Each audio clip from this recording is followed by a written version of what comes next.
Okay. Well, we're just about on time. Well, we have many different questions. I hope we will make for an interesting day. I present the questions just as they come in the order that they arrive. Some are very directly concerned with our Dharma understanding and practice, and others less so. All of the things that we learn are methods. The view is a method, because as you view something, so as some aspects are highlighted and others not. For example, if you are doing relaxed, open practice, allowing thoughts and feelings to come and go, then clearly you're not examining the thoughts and thinking about how they developed and developing some strategy for dealing with the problem that they carry. So each view opens up some areas and makes other pathways unavailable. And just as when we're trying to become kinder, more available people, we have to disidentify with the habits and neurotic patterns that have come through the early years of our life. So we need to let go of certain approaches and bring others forward. Now, you can organize this in terms of a hierarchy. Dzogchen is the highest practice, and therefore one should always try to do it. But being in the world, we encounter many different situations, and if we want to fulfill our bodhisattva orientation, we need to be able to approach others, to get close to them, to have empathy for them. Or in the field of school education, there's a tension between general intake or streaming. By streaming, I mean you identify the students that have the most readily available cognitive abilities and put them in a fast track and give them a wider range of topics with more challenging presentation. So the advantage of this is that the teacher can know roughly the level at which to pitch their teaching. Now, if you have a mixed class and you take people with all kinds of neurodiverse conditions, then you have mixed ability teaching. And this is much more challenging. You have to somehow keep the attention of the whole class while focusing on the kind of bandwidth that's most suitable for only a few of the students in the class. So when we're studying Dharma, we can do streaming. That is to say, we can read the Mahayana literature, and then we can read some of the tantric literature and so on. Each mode of practice or jhana or vehicle has its own inner logic or integrity. Then you know what you're doing and why you're doing it. But then, of course, you get up from your meditation cushion and you go out in the world. And this is an unstreamed world. And we also take the bodhisattva vow that we will work for all sentient beings. So we can't sit in the little castle of what I like to teach and how I like to teach. We are out there mixing with other people in various moods, with our own changeable moods. And our task is always to find the rhythms of connectivity. Oh, when we have a whole range of questions as we have for today, this can be very useful. Some questions will be more interesting for you, some less interesting. That's a very good moment to catch the borderland of your mind. If we filter what's potential according to what we like and what we don't like, then we are simply going to confirm our own prior bias. Our goal is always to be available, which means to be close to the topology, the shaping, the contouring of the pattern of experience that is arising for the other. This needn't involve a lot of work, but what it does require is that we cease to judge the other from our own fixed position and enter into a participation with them in which the possibilities of communication are revealed. Everything which occurs can be useful for illuminating different aspects of Dharma. The limitation is my judgment, this is no good, this is not Buddhism, I only want to follow the true path, and so on. Some people tell me that they don't want anything to do with the wrathful Buddhas. They say, I don't see why the Buddha has to be so angry. This makes sense inside a Western frame of reference. But we, I believe, should be like humble beggars standing at the door to the great dining hall where the feast of Dharma is being enjoyed. We need to be grateful for any Dharma we can find. When we look around, our world is being destroyed by the lack of Dharma. People choose cruelty, murder, self-justification, and so on. They believe they are right. They believe they are entitled. So we don't need that in relation to Dharma. It won't help us.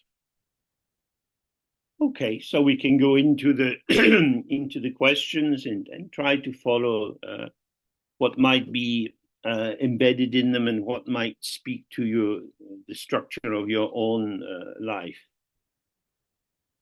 Somebody says, as I become more conscious of my habits and patterns, I also become more conscious of the 5 poisons impacting my activity. And say, for the 5 poisons to become the 5 wisdoms, is it simply in self-liberation that this occurs, or is there more involved in this transformation? So the different the different views, the different vehicles of practice will approach this in different ways. The mind has not just openness, but it has potential, that is to say, many patterns, many occurrences arise. So as some of us have looked before, it's a little bit like the ocean and the waves. The waves are composed of water. The water is the water of the ocean. The waves have no essence or inherent existence apart from the ocean. You can say they are forms of the ocean. They're not the same as the ocean, but they're also not different from the ocean. They're not the same because in the moment that the wave arises, it takes on a particular shape or formation. So there is some way of saying this is a wave, this is the ocean. And yet each and every wave arises from the ocean and goes back into it. It was indistinguishable before it arose. It's indistinguishable actually while it's arisen, and it's indistinguishable as it dissolves back in. So the ocean is like the mind itself, unborn, unconstructed, without any limits, without any qualities you can hang on to and define it as something. And the waves are like the five wisdoms. They are the flow of the potential, of the patterning of the non-duality of awareness and emptiness. By awareness or Rigpa means this illumination. Illumination is like illumination is what is, if you like, gives us something rather than just nothing. So Rigpa, awareness, is sometimes described as being like the sun, and that when it becomes clear in the mind, it's like the dawn, and then we see clearly. We see the patterning of appearances very clearly, and we see that they have no inherent existence or no existence in themselves, no self-substance. So the five wisdoms are the radiant something which is nothing. It is unborn. They are unborn. As we see a rainbow, we see something, but it's not a thing. A mirage or the reflection of the full moon in a pond of water. It would be crazy to say there is nothing there. There is something there, but it's not a thing. So to see that this potential of disclosure, the many different possibilities which arise with seeing the pure ground, this is the basis for the five wisdoms.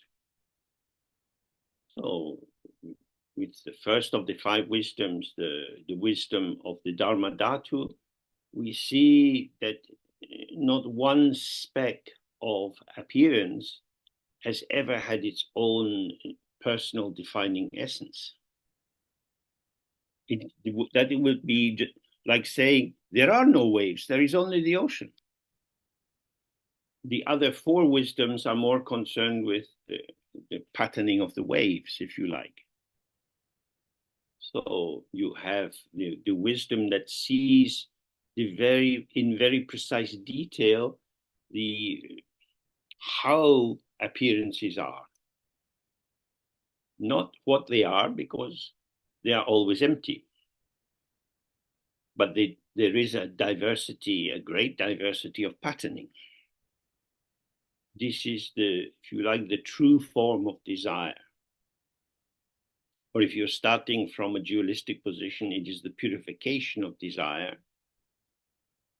Because when we desire something, some person, or some piece of clothing or food, it becomes especially important for us. It divides the field. But when we appreciate the amazing richness of the diversity of the field, everything shines forth as the potential of the mind. So when we feel anger or aversion, there's a feeling, I don't like this, or I don't like you. There is someone or something there, and it's horrible and annoying, and I don't want you to exist. But what do we see? Shape and color. We hear sound emerging and vanishing. You are horrible. We can feel impacted, upset by this. But horrible. The sound is just passing through. So the actual nature of anger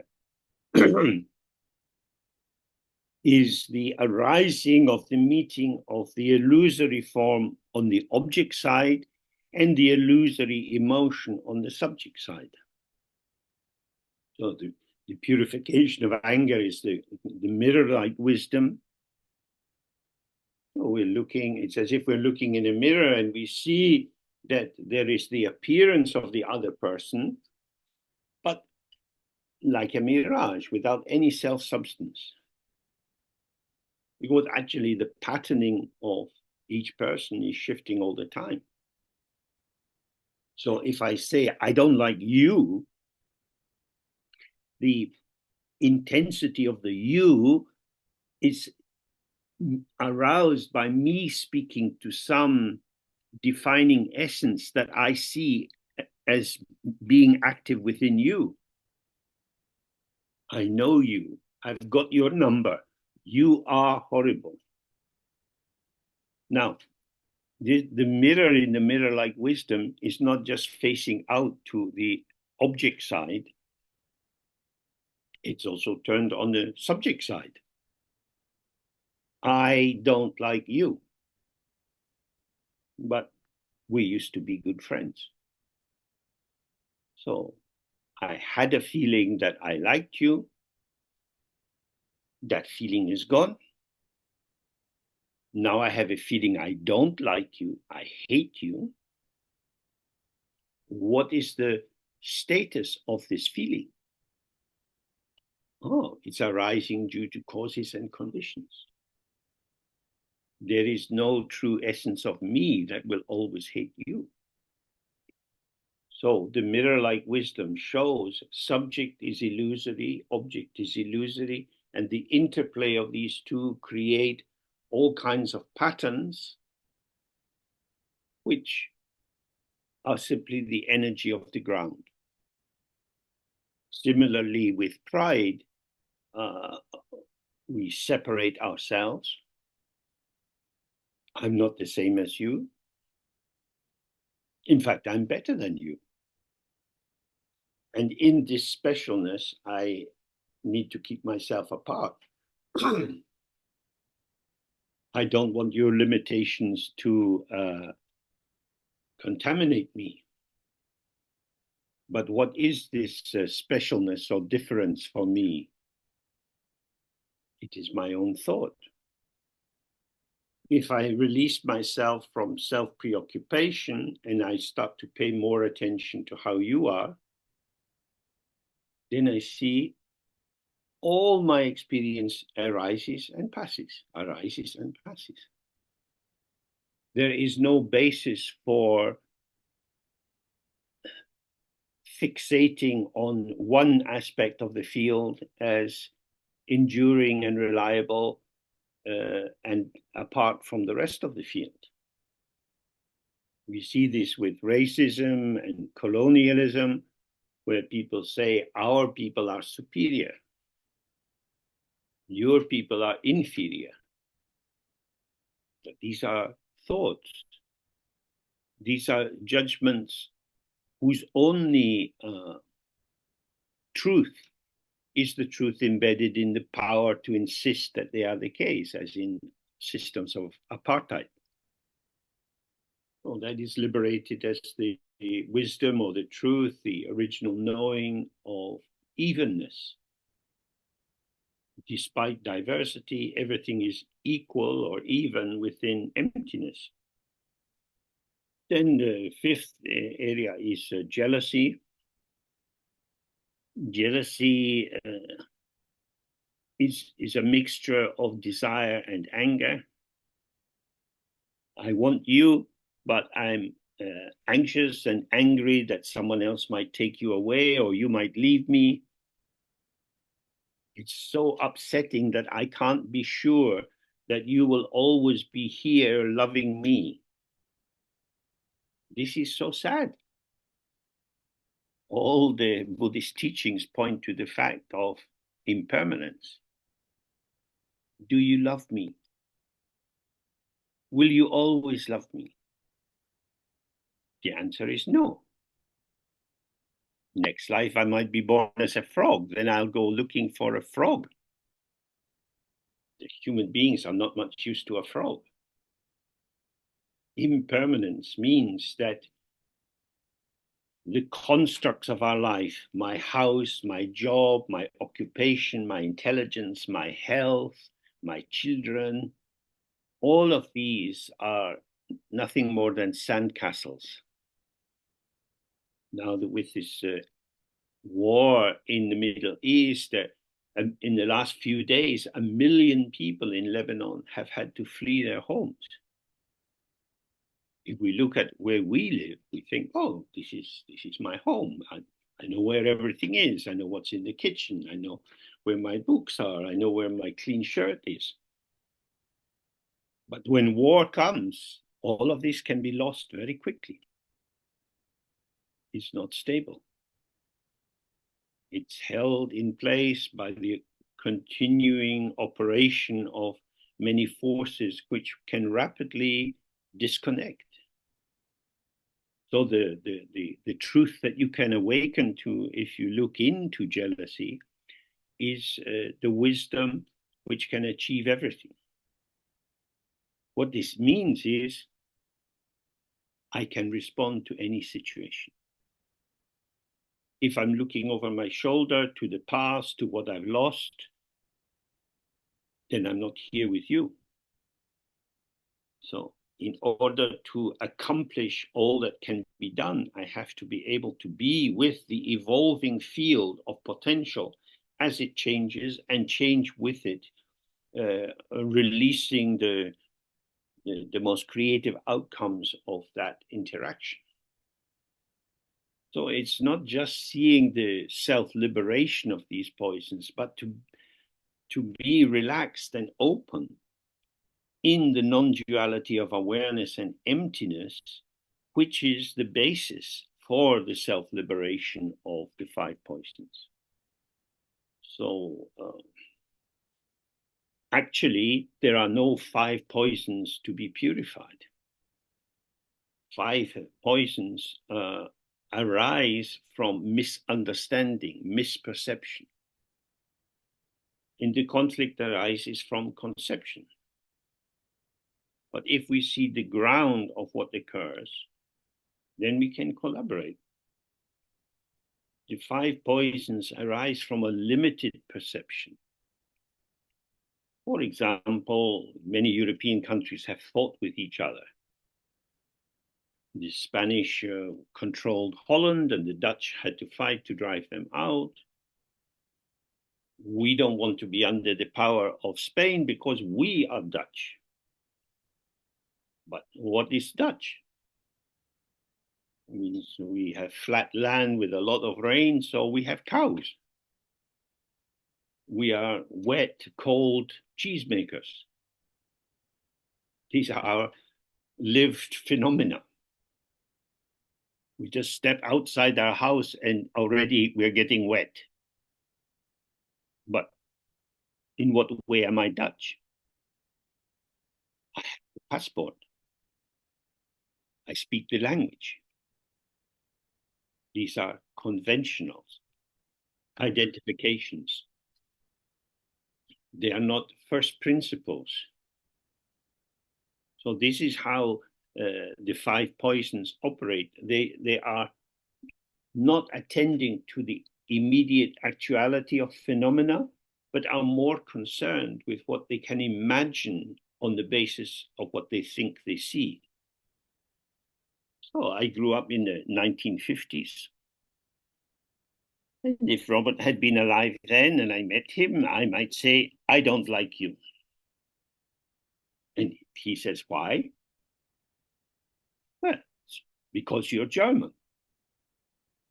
So even small children are infected with this, the power of naming, the power of seeming to know what is what. You are the wrong kind of wave. If I was in charge of the ocean, I would not allow waves like you. You are a disgrace. You spoil the ocean for other people, for good people like me. This is happening all in the world now. In the Sudan, 2 groups are fighting each other. So many murders and rapes have occurred because each side says, you are the wrong kind of wave. So the key thing we have to see is, oh, my mind is moving. I am making this identification. So if as a child I say to Robert, you're German, that will be very different from someone who plays at home with Robert saying, you're German. You're German? No, well, we're all German here, so it's not a big story. But from a Scottish point of view, you're German means I see an essential difference in you. And what I don't see is that I am imputing or projecting or investing this seeming essence into Robert. This is my mental activity. If I don't merge into the pattern of thoughts which arise, then you are German, you are Scottish, you are Spanish. They are just like gentle waves. But if I say you are German, and I freeze that into a kind of frozen wave with sharp edges, then I have to be very careful. So the key issue is not to see problems out there or issues that I have, my karma, my tendencies, but simply to look at the mind itself and see all the qualities which I seem to have are movements. They are dynamic. They are not fixed. The fixed is a fantasy. It's a delusion. It's unawareness, ignorance. What appears is relative, interactive, ever-changing. So it's by looking at our own mind, we will see what has to be done. You can cook by following the recipe, and there are many recipes. But you can also cook on the basis of looking. You look in your fridge, the tomatoes are looking very tired. This is a day to use them. You respond to the situation of what is available. So in Dzogchen and Mahamudra, we look in the fridge. And in Tantra and general Mahayana, you look in the recipe book. Okay, so next is somebody is asking me about my illness. So this question is very old. And the question is saying that I had talked in the previous year about the various stages of the illness and the treatment and so on. And the question is how to remain with non-duality when you come into treatment in hospitals and also have to deal with other people's thoughts about how you are. One of the ways that Siya Lama explained this to me was to say that you have to put money in the bank when the sun is shining. Then on a rainy day, you can take money out of the bank. But if you wait till you have a crisis before you think about what are the resources I need, then you will have many problems. So we have many different Dharma creams which we can massage into ourselves. We have the 4 thoughts that turn the mind from samsara. When we truly see impermanence and death, and that this is how life is, it's not a punishment, it's not something we can avoid, it's how it is. We don't have a life. I don't have a future. It's not something I can get hold of. But then you might say, oh, but at least you have today. But since we've been doing this Zoom, like the sand falling through our fingers on the beach, the time is pouring away. I don't have a body. It's not a possession. Or if it is a possession, it's very delinquent and it's disobedient. It's not mine. I don't have my own voice or speech because I'm speaking with you. I'm not sharing my thoughts, my words with you. I don't have them inside me in some kind of storehouse and then bring them out. And I don't have a mind. On the relative level, I have my mind with thoughts and feelings and so on. But I don't know what thought is going to arise, what feeling, what memory, what plan.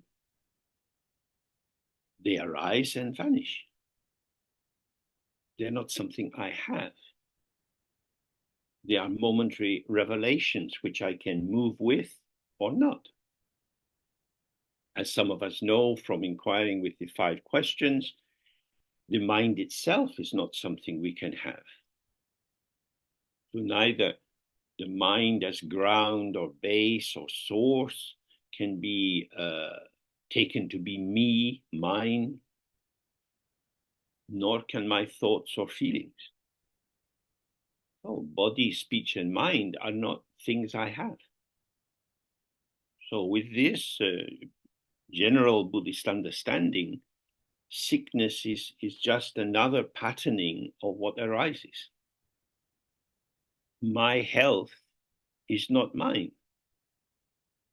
That is to say, today there will be car accidents. People will be taken by the ambulance to the hospital and maybe a leg is amputated or they lose the sight of an eye. Being able to walk, being able to see are not fixed permanent qualities that are mine. They arise due to the interplay of causes and conditions, some internal to the movement of the body energy and some external to it. I am both the recipient of experience and the participant in the field of experience. But since I was being born, everything which has occurred has been ungraspable. Nobody ever said that to me as a child. They say, pay attention. I've shown you already many times, this is how you tie your shoelace. So you have to pay attention, you have to learn, you have to be able to repeat what you have learned. Do it again. There is an it, some enduring thing which you have to do and repeat and carry from the past to the present to the future. In this way, we have been inducted by our culture into a very materialistic interpretation of the potential of our life. So we get sick. We have to be doctors. They take blood out of the body. They inject chemicals into the body. This is not a big radical change.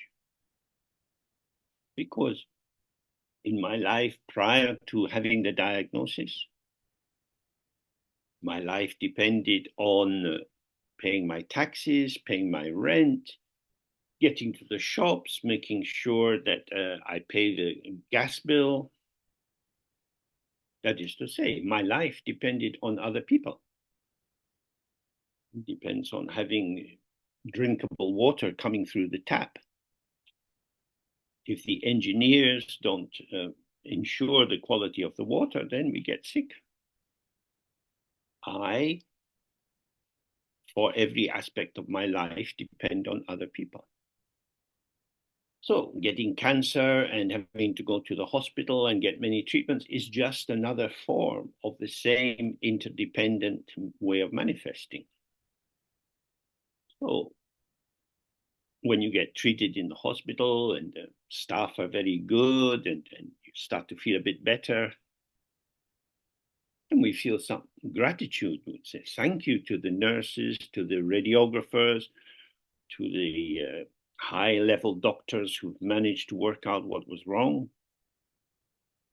So we can take that as an encouragement that when we go out and the car has to stop at the red traffic light, we can feel deep gratitude for the engineers who keep the complex traffic system in a city moving quite well.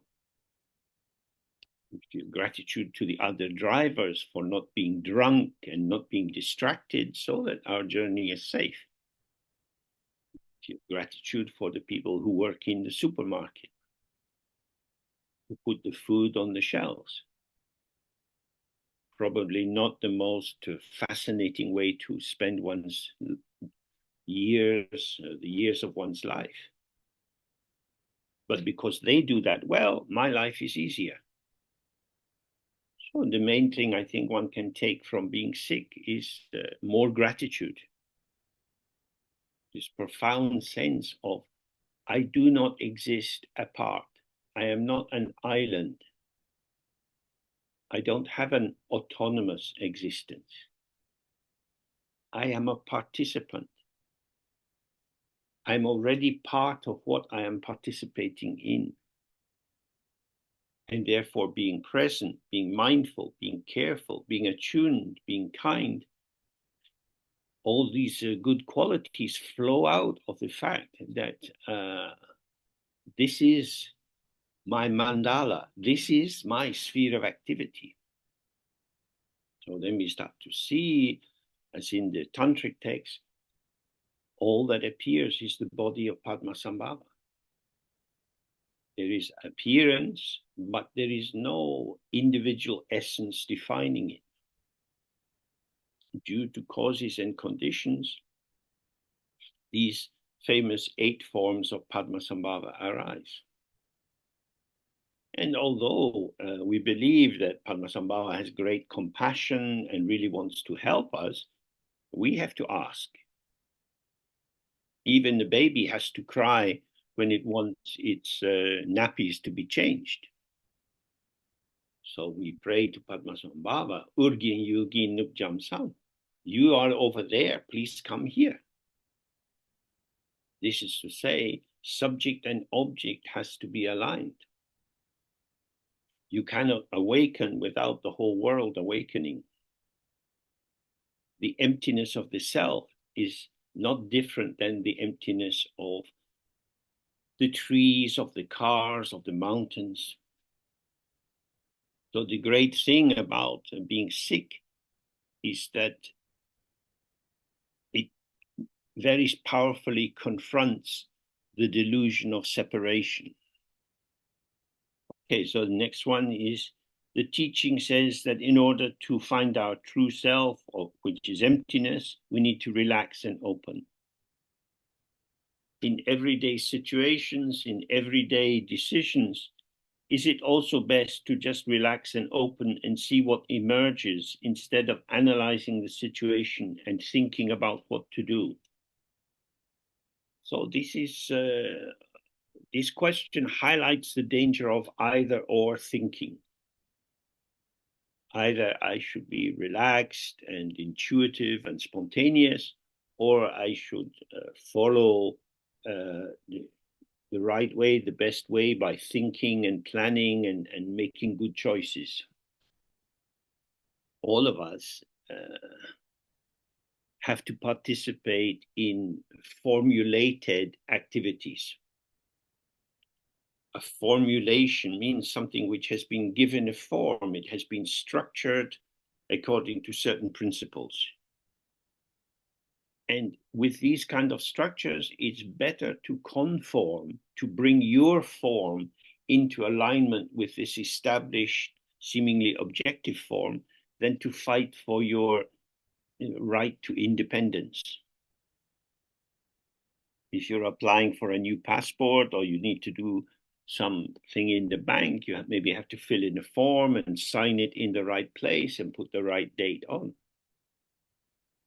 Being compliant involves an attunement with the rhythms of the world. If you want to dance to your own tune, you might find that it's quite lonely. So we in Great Britain have chosen Brexit. You Europeans drive on the wrong side of the road, not our cup of tea. We know what is right. We prefer our small shrinking economy to being part of your big economy. Unfortunately, most of our food has to be imported from Europe, especially food that needs a lot of sunshine. This is regrettable, but independence is better. These kind of fantasies are very attractive to many people. Fitting in, collaborating will cost us. Our sense of ego autonomy will be compromised, will be squeezed by having to adapt. But on the other hand, if I simply dance to my own tune and don't pay any attention to others, then I can be true to myself, but I lose you, I lose the world. So in Dharma, we are concerned with the wisdom of emptiness and the kindness of connectivity.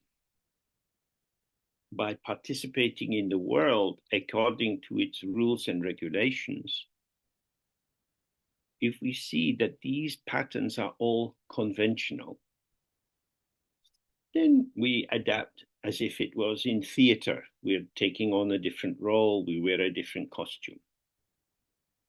In order to do this, we have to see, I don't have a true self. I have patterns of selfing. So if I open to this new pattern of selfing, I will have increased my repertoire or range.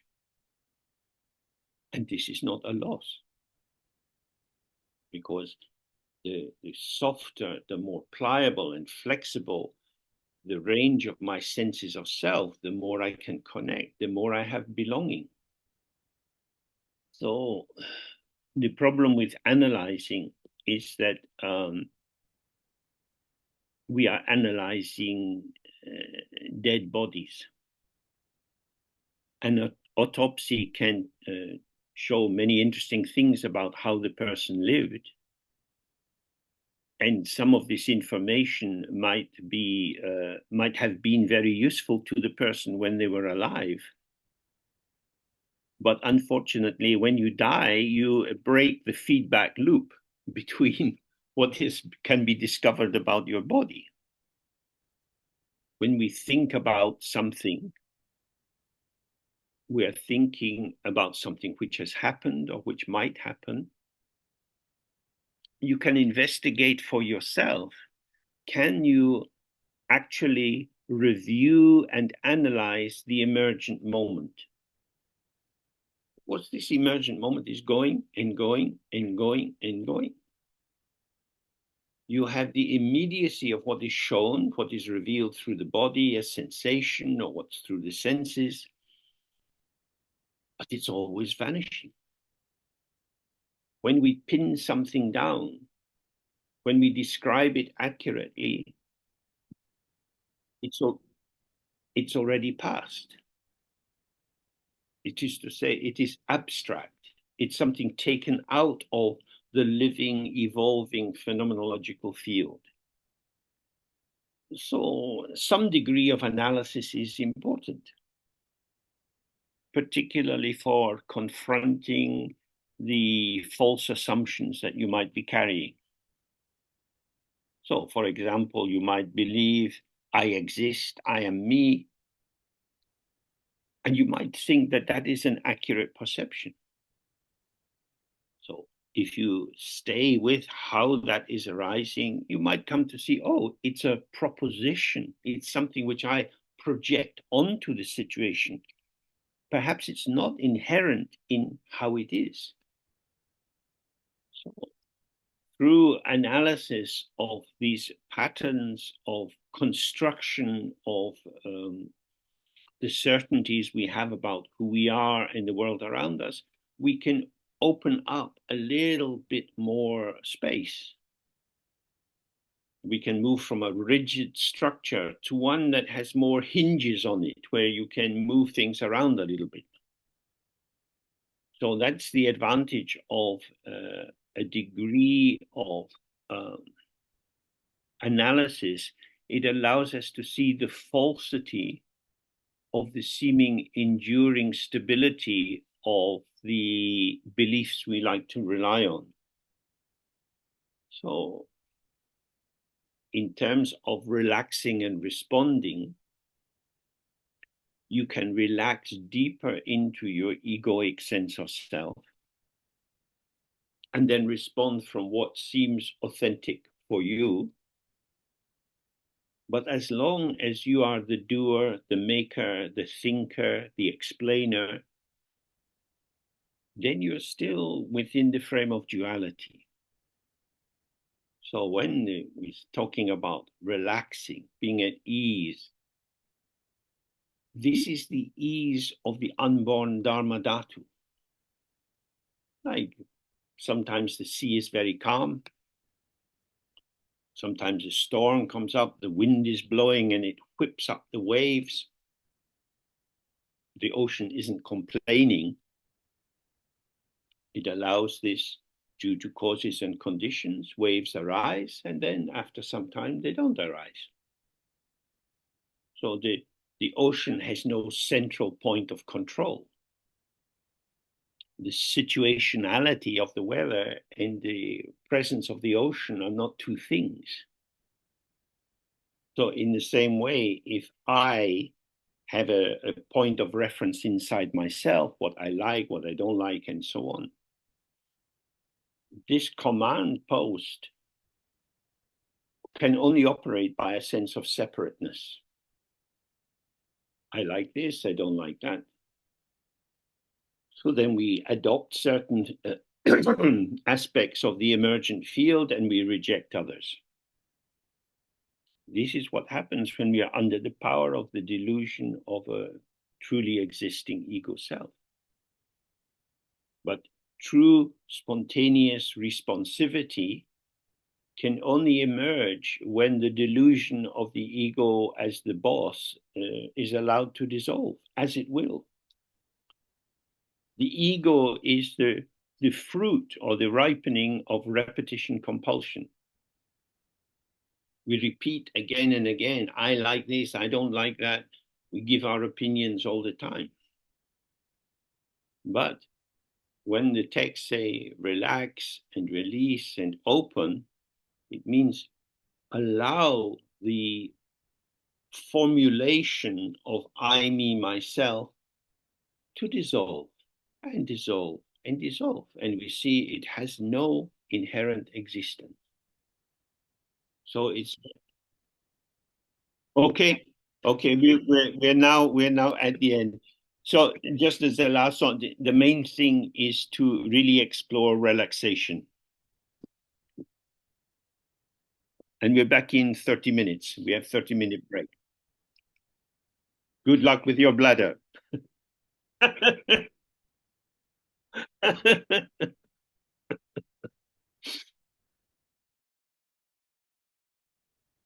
Good. And are all the translators recording? Good. Thank you, Pedro. Okay, so next question. Texts on meditation often have references to states of absorption. What are these states and how do we recognize them? Are they states? Are they signs of progress? So this question is again an encouragement for us not to homogenize the Dharma.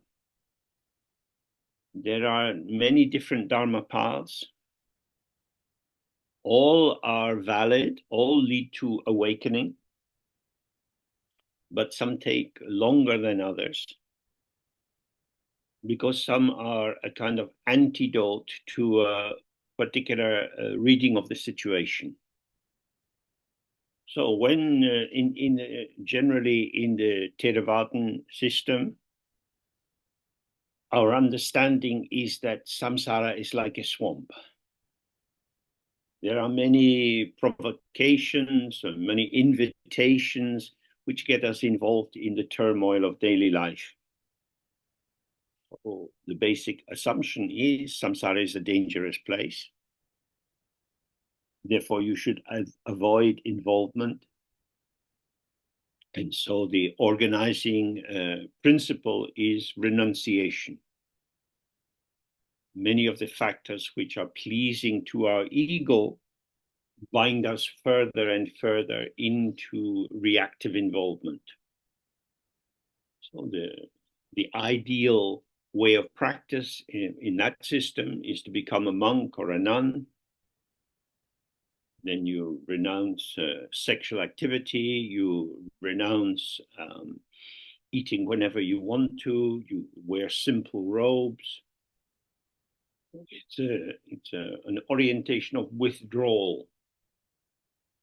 I withdraw from the world and I become absorbed in a field of mental experience which is determined only by how I manage my own karmic tendencies.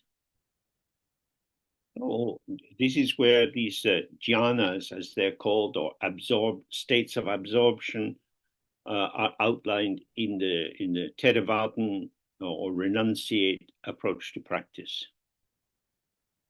By controlling one's sense organs, which is influenced by diet, so you shouldn't take garlic, ginger, any kind of exciting herbs, and a general reframing so that what would appeal to the ego is seen as dangerous to the path of renunciation. So each state of absorption is to release involvement in the various levels of engagement we can have with what is occurring. In cosmological terms, this is set out as what occurs at the highest level of the God realms. So the lower God realms are the sensuous gods who are enjoying food, drink, sex, and so on. In the higher God realms, everything happens very instantly. You just look at some food and you feel satisfied. Then beyond this are 8 degrees of formlessness, in which the gross energy of strong dualistic involvement has been purified or released so that everything is very subtle, very fine. And in these stages, the sense of having a body doesn't arise. At first, there is a very kind of subtle, like dreamlike body. But the deeper the absorption, there is just pure consciousness. We use this word consciousness to refer to our dualistic capacity to know, or how our knowing is within the frame of duality. Okay. Yes, Pedro's put up a sign too. Then I don't know what I can do from here. Let me say it again. So consciousness, as we are using it here, means the subtle form of our mental activity operating within the frame of duality. Can you hear that? Good. Okay, so consciousness means to be conscious of something. Consciousness takes an object. Awareness doesn't take an object. These are simply technical terms. We have to use them to get into our own experience. But awareness is simply the revelation of the whole field arising all at once. So consciousness, as it has less and less provocation in terms of the intensity of what's occurring, becomes more and more subtle. It doesn't have something to react to. So it becomes peaceful. So these states beyond existence and non-existence, it's just like very subtle here I amness. It is it's empty, but not in the profound sense of emptiness. It's more like here we are in samsara and we are each like a balloon. So we are like these big balloons you can get in the fairground. And the person blowing them twists them and turns them, and suddenly there's a little dog, all made out of one balloon. This is us, each of us.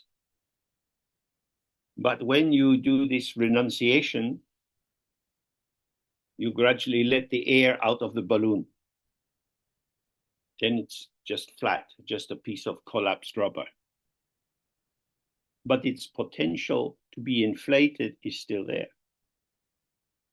It is empty of air, but it is not awakened to its own emptiness. So when the karmic causes which give rise to having that very subtle level of existence, when they are exhausted, when you've burnt up all that karma, then you fall out of that state. And then the winds of karma start to blow and your little balloon starts to get bigger. So that's a state of absorption. And in the Mahayana tradition, they're not seen as very important, but they are seen as important in the Theravadan tradition. The Mahayana critique of these states is like this. Because there is still a subtle sense of existence, true emptiness is not seen. And because this undisturbed existence, which can last for thousands of years, just complete tranquility, because this is a state of isolation, it has no kindness or compassion.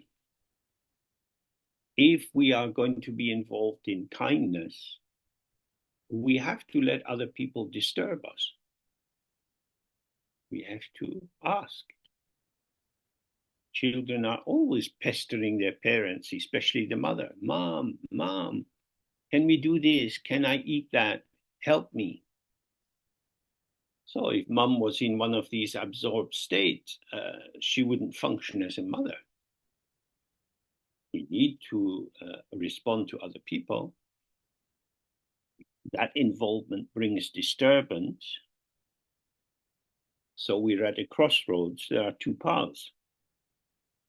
The path of renunciation says, being involved with you is disturbing for me, so I'm cutting off. And in the Mahayana road, he says, being involved with you brings disturbance.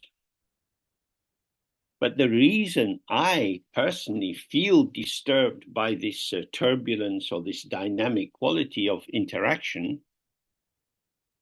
is because I take it too real. This is not right. This is not good. I don't like this. I am imprisoned by my own conclusions. And having decided that you are very disturbing, I either want to avoid you or control you. But in the Mahayana path, this is not allowed. So, well, does this mean that I have to just let everyone do whatever they do and I feel completely chaotic and overwhelmed? Well, what is the status or what is the quality of existence in the person who disturbs me and in myself. And then we look, supported by the Heart Sutra and some of the wonderful Mahayana sutras, we see, oh, what I call this disturbing child or partner or parent of mine is a pattern of interpretation in my mind. I'm getting so tired of the children running around and shouting, but they are not getting upset. Their friends have come to play. They are all running around and shouting. They think it's good. I think it's bad. I'm the big person. I have to win. Or we can say, they will run and shout. That's what they do. I can't control the object. Do I have to react so strongly to the noise that I'm hearing? So if I take the middle way, then I think, oh, that's children. That's how they are.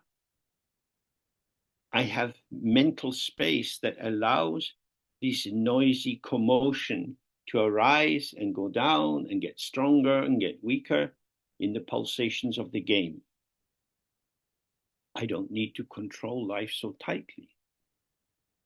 What does it mean for me to be disturbed? I can't cope. It's too much. Too much for what? For my limited capacity. I'm just a human being. I've had it up to here. It's enough. Oh, but I have Buddha nature.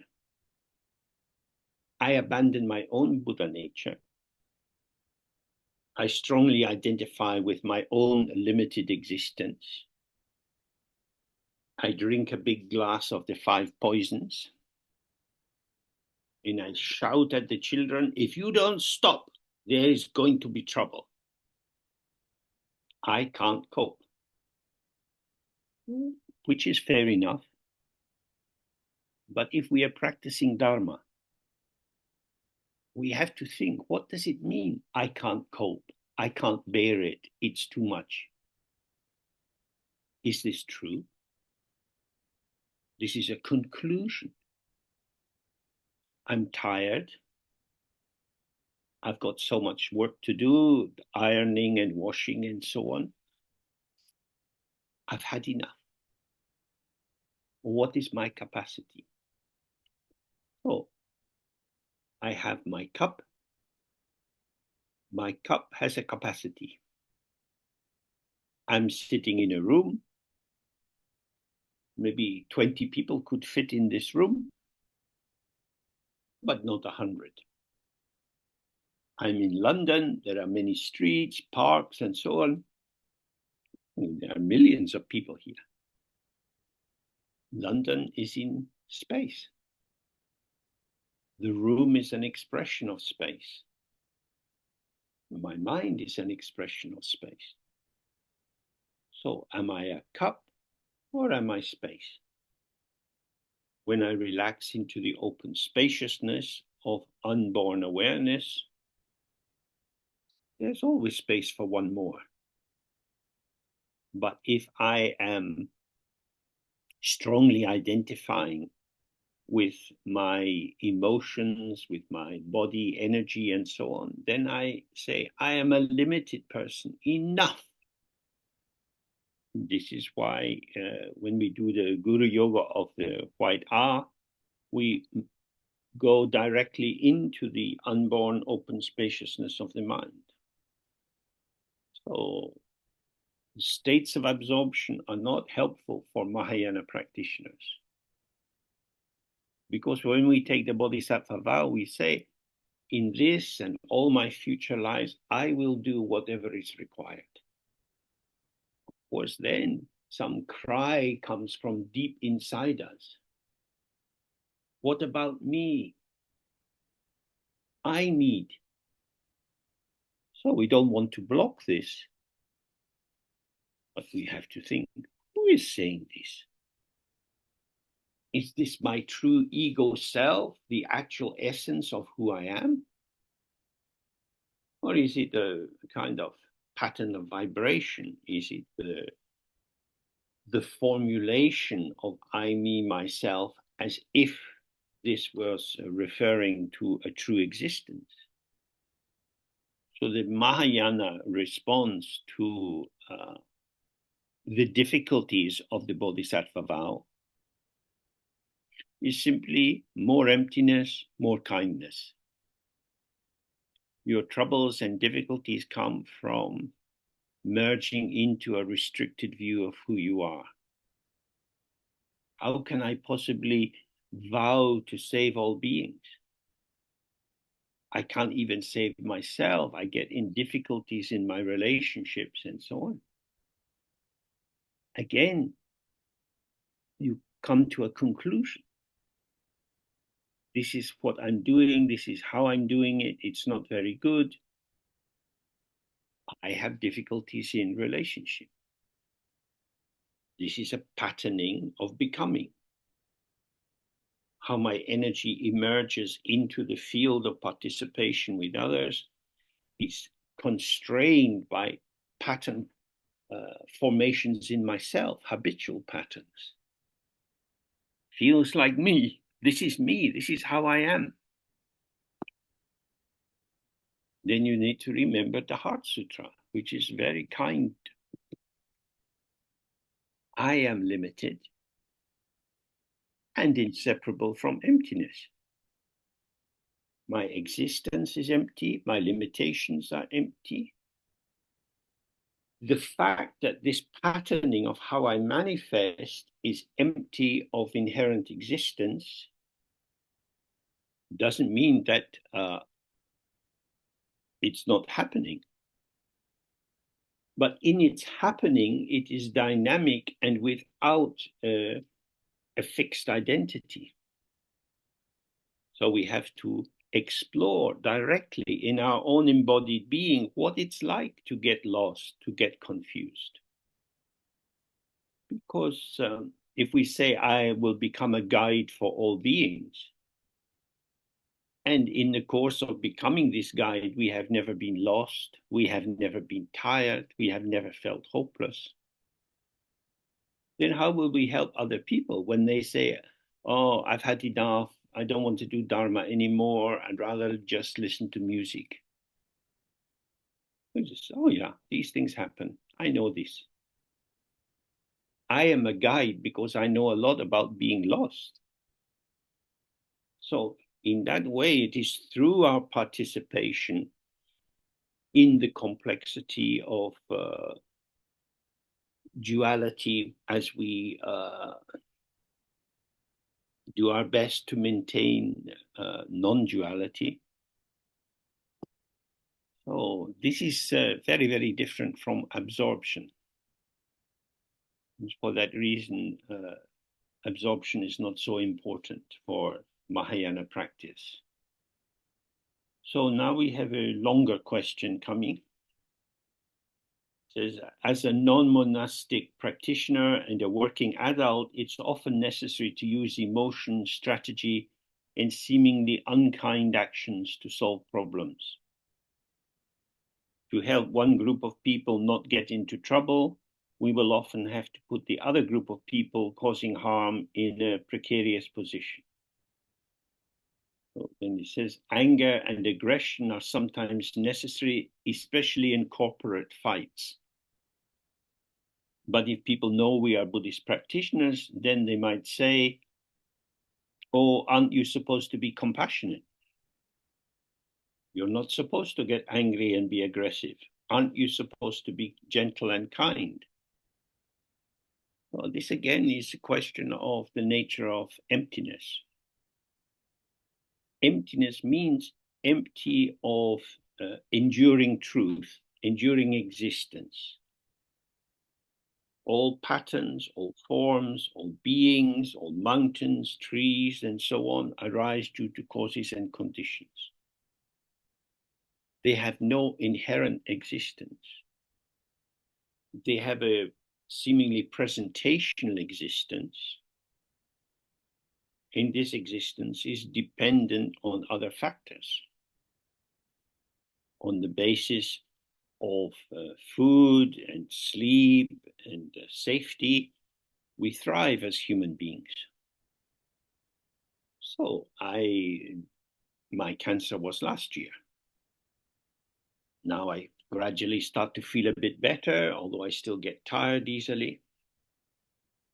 And I'm still taking a hormone treatment to make the prostate glands very peaceful. On the basis of the various medications I take, I'm feeling okay. If I hadn't had the treatment last year, the cancer would have spread out of the prostate and I would have become quite sick. So my health, which feels like me, like mine, is not mine. It arises due to causes and conditions. So if we get a job in a modern corporation, which in order to survive needs to please the shareholders by giving good dividends, and in which the people working at the higher levels in the organization get a lot more money than the people at the bottom. The company is operating with rivalry towards its competitors in the market. And inside the hierarchy of the organization, my colleagues are my rivals. This is not a safe environment. So if you want to survive in that atmosphere, you have to do some politics. Because you get presented with these binary oppositions. Either I get promotion or you get promotion. And if I say you can win, you can win, I remain at the bottom. And the company says, you've been here many years at the bottom, time to go. You need to have ambition for this work. You have to be willing to kill me first. Because me first is only half a phrase. The whole phrase is me first, fuck you. If I push forward, I push someone back.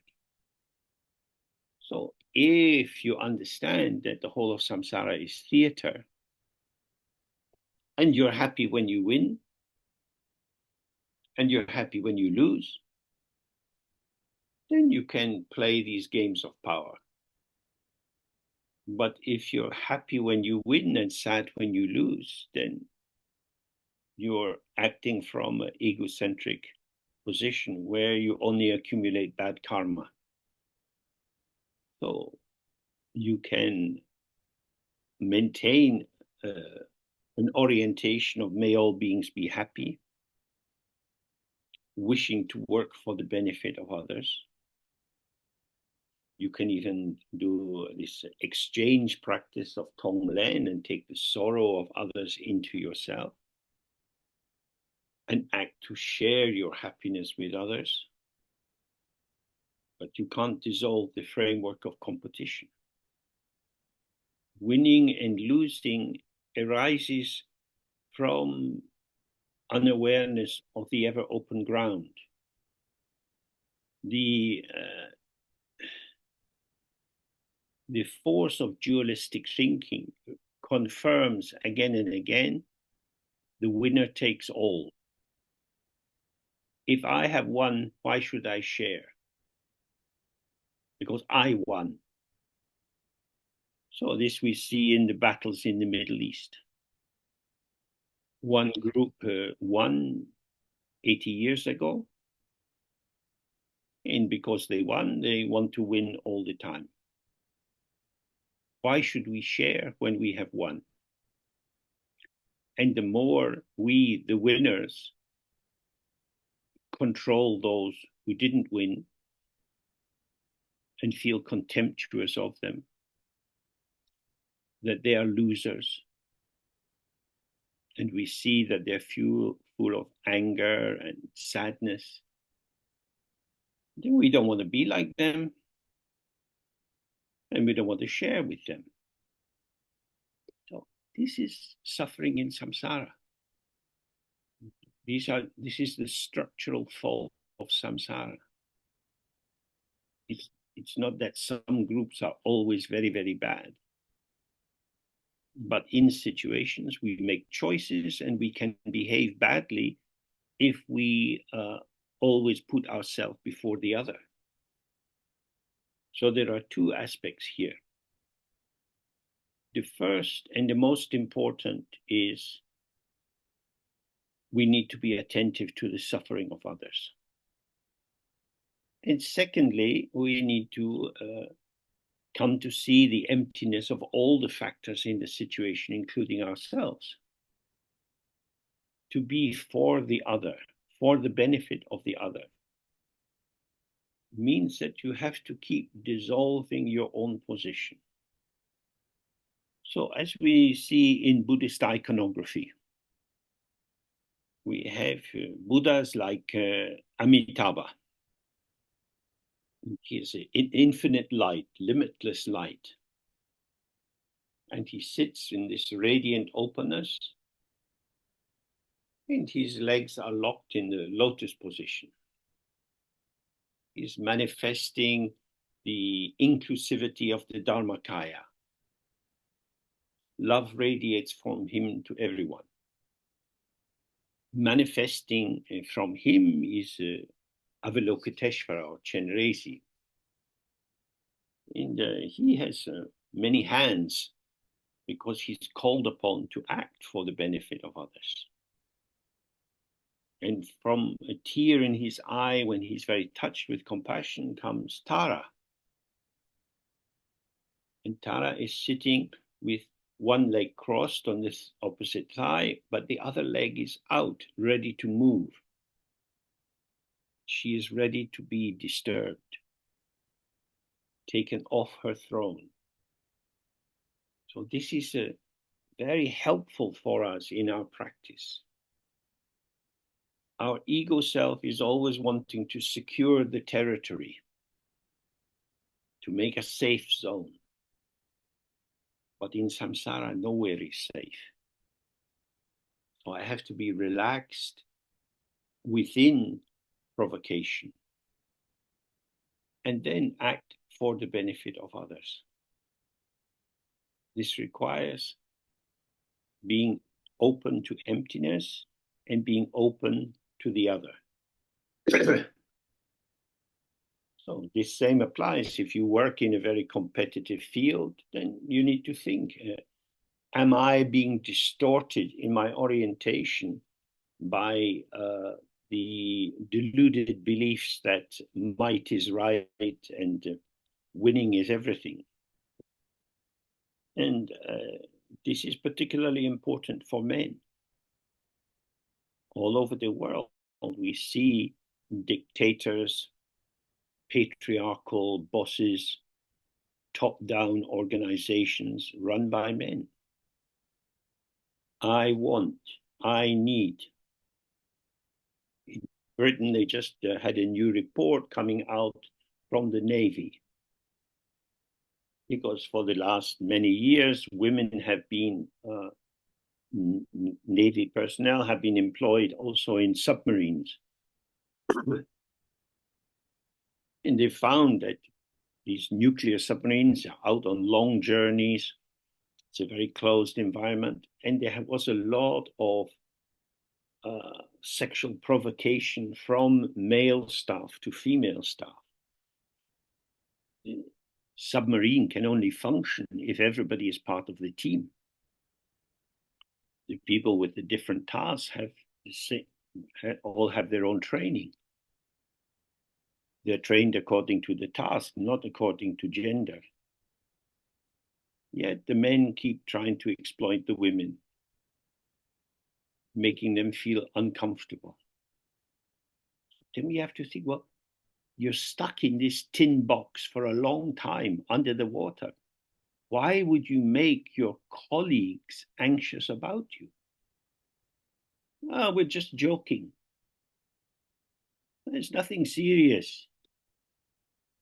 They don't, they can't just enjoy ordinary life.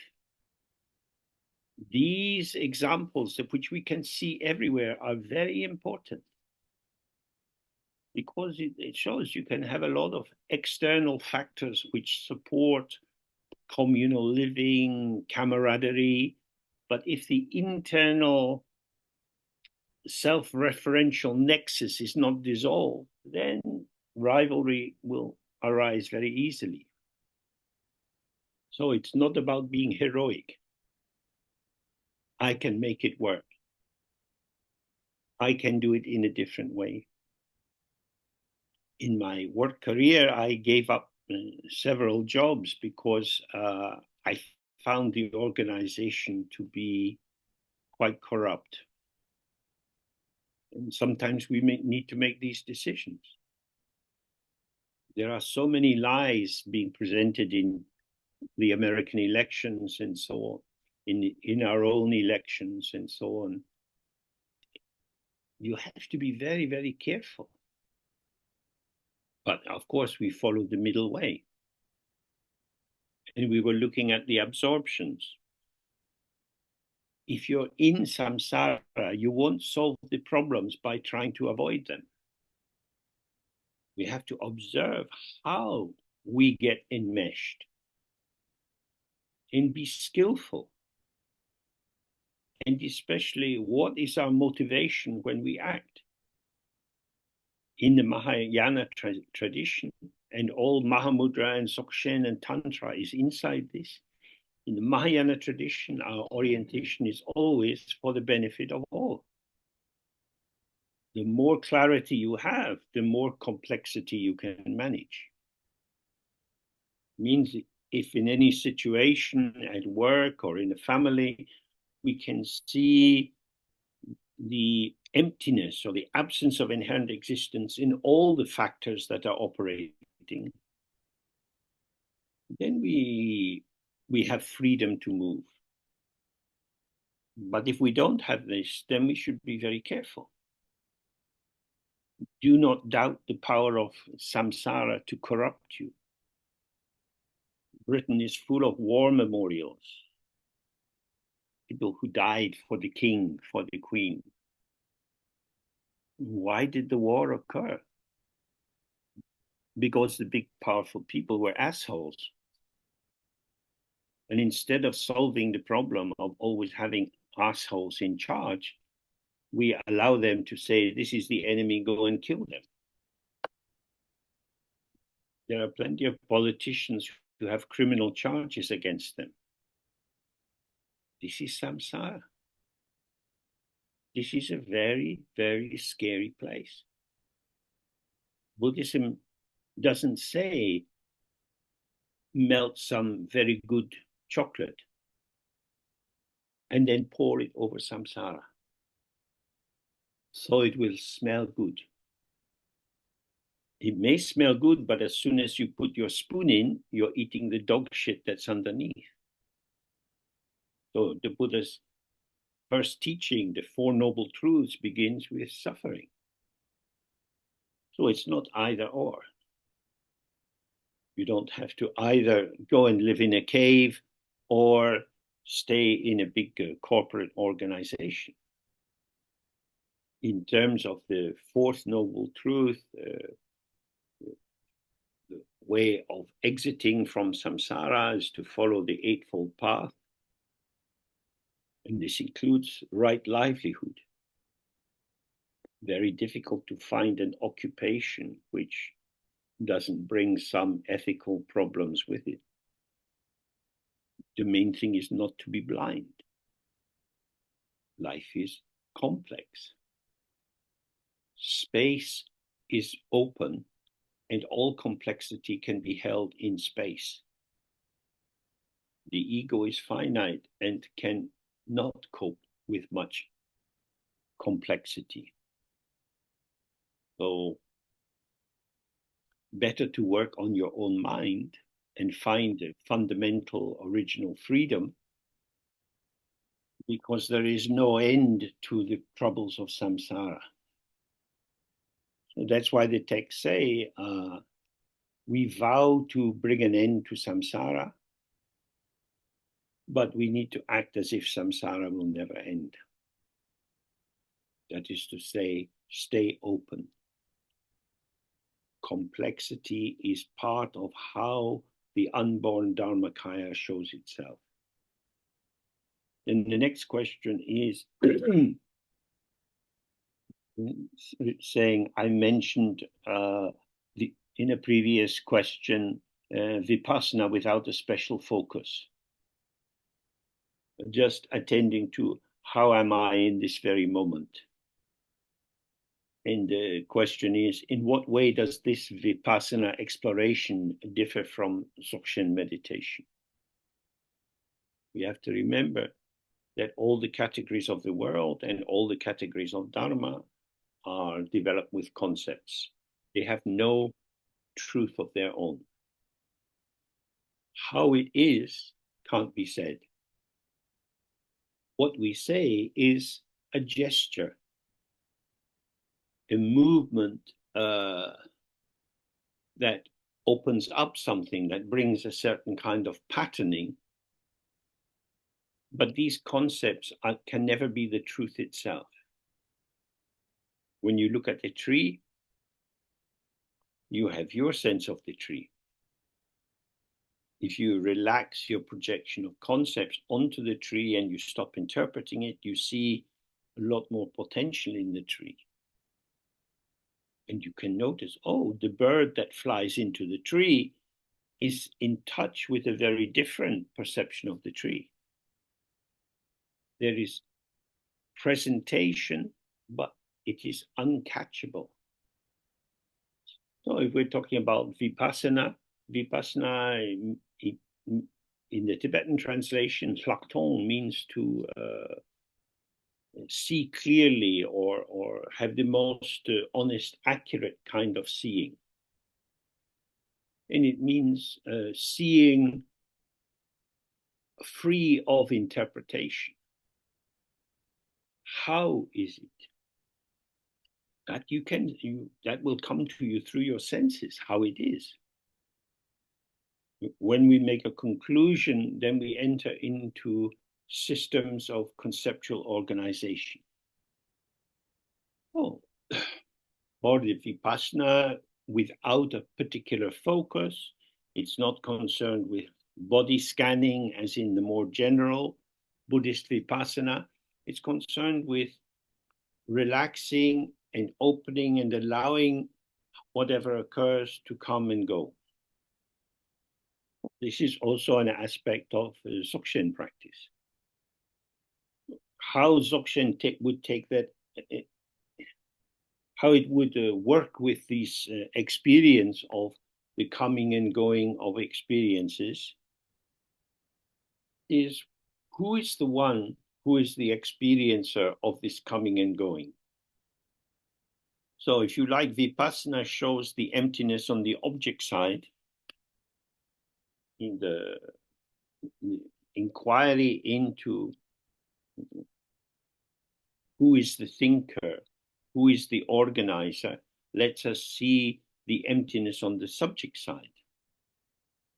Generally, they say in Mahamudra, you go through the emptiness of the object to the mind, and in Dzogchen, you go through the emptiness of the mind directly. But there are not two things. It's not that there is the mind itself in some pure form, and then there's all the stuff that occurs. The mind is empty even when it's full. And the mind is full even though it is empty. So this is how Dzogchen would distill the truth of the Heart Sutra. My mind, when I look for it, I can't find anything. And yet, it's always full of thoughts, feelings, memories, plans, and so on. So here is my cup again. It has the dregs of the coffee at the bottom. it needs to be washed. Then the potential of the cup will be revealed. But actually, the potential of the cup is here with I can't turn it up so you can see, otherwise it goes everywhere. But the dregs, the remnant of the coffee in the bottom of the cup is the function of the cup. We can't say that the coffee is more full with nice fresh coffee, and that's better than old stale coffee. The cup is full, the cup is empty. When you feel completely useless and stupid, when you think I've been doing Dharma 10 years, 20 years, and I haven't got anywhere, I'm still anxious, I still get confused, something's gone wrong, your cup has just got some old coffee in it. You can drink the old coffee. I am anxious. Usually that statement brings another associated thought. I don't want to be anxious. I need to do something to be less anxious. Oh, I'm anxious. Anxiety arises in the mind.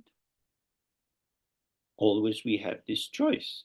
We merge into what is arising, or we try to keep it away. These are the two choices within duality.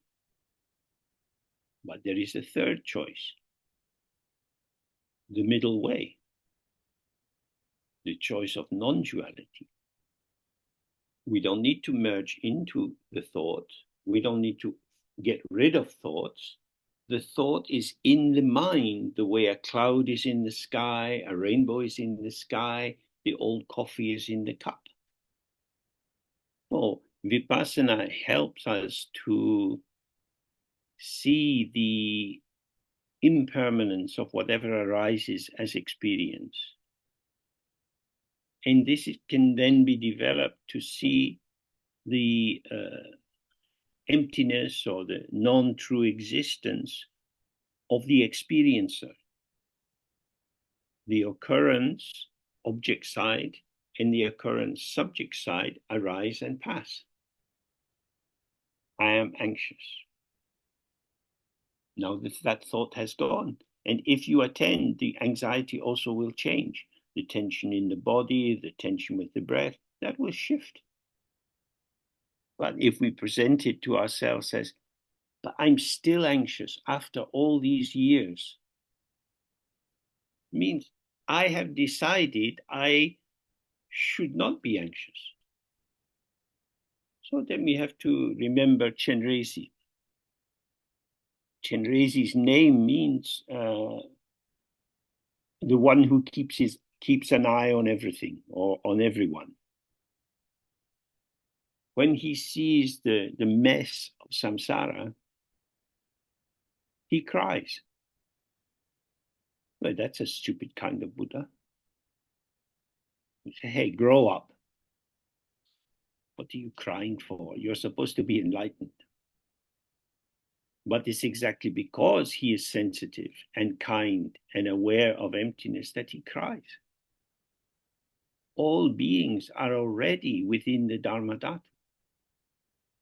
No entity, nothing with a true individual existence has ever occurred. We are all within the open, empty ground. Therefore, what is growing in the open, empty ground is what you get in the open, empty ground. But I don't want to be anxious. I'm sure Buddhas aren't anxious. Really? How do we know? The middle way. I am anxious and not anxious simultaneously. We say in the Heart Sutra, form is emptiness, emptiness is form. Anxiety is emptiness, emptiness is anxiety. Anxiety becomes a problem when we take it as being a sign that something is wrong, either with what is out there or in here. I'm not sure what to do. Welcome. How would you know what to do? Everything is impermanent. We might have a huge war beginning in the Middle East. The price of fuel for vehicles will go up. Heating will be more expensive in the winter. We don't know. On the basis of these factors, some anxiety arises. On the basis of putting water in the kettle and switching on the power, the water starts to boil. But I want the water to boil, but I don't want to be anxious. In which case you might say, this is a very thin hospitality you are offering. You don't want to allow the world to be how it is. You want to sort it out, but you're not able to sort it out. So that's pretty useless. I don't want it to be the way it is, but I can't make it different. Oh, what's the middle way? This world is full of beauty and full of horror. Getting old is not easy. Generally, we become less confident. New developments in technology make us feel incompetent. We feel anxious. Anxiety is arising for me. Or anxiety is arising. Is it for me? It's there. Personally, I wish more people were anxious about the destruction of the Amazon rainforest. We see in the summer these fires that were arising in the Greek islands, in the Greek mainland. We should feel anxious. Something needs to be done. But it's difficult to do what is required because people don't want to lose what they have, their profits, their status, and so on. Feel the anxiety, but don't identify with it. If you try to keep it outside yourself as something other or something that's attacking you, then you're ignoring the fact that we get invaded by this kind of anxiety. So what we can do is to avoid the sense of invasion by offering a welcome. That's why the practice of Tonglen, although it's not a main Dzogchen practice, is very important. The basic form of Tonglen is to say, whenever I am happy, I will give all my happiness to others. Whenever I feel sad, I will take all the sadness of others into me. This sounds completely crazy. Why would I want to have this suffering? I'm going to feel very bad. I'm going to feel bad and emptiness. Often I think it's not explained very well, but you should never do Tonglen without emptiness. It's only if you can bring whatever is occurring into emptiness. It's like a dream. It's like a pattern. It's like if you go to the dentist. Many people don't like that experience very much. It can be quite painful. You're giving your mouth to someone else. You're having to trust them. They give injections which go quite deep, make you feel a bit funny. They do drilling and they get near to the nerve. And then it's gone. So you have to learn how to be in the dentist. It won't last forever. It won't destroy me. I give myself to the dentist. I give myself to all sentient beings. Different sensations arise and pass. Don't pull them into yourself.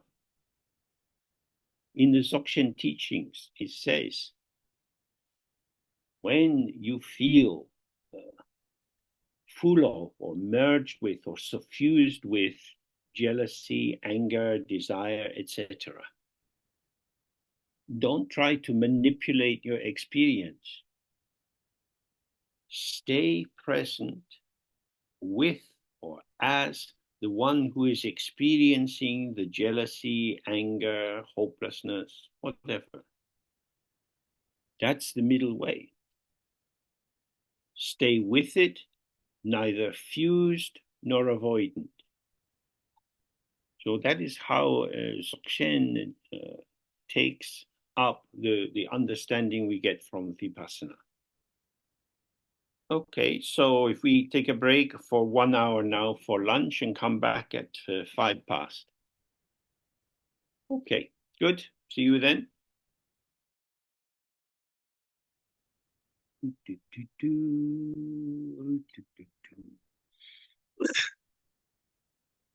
Okay. So the next question is, are we okay? Sound is okay? Oh, okay. Oh, slow down, Mr. Low.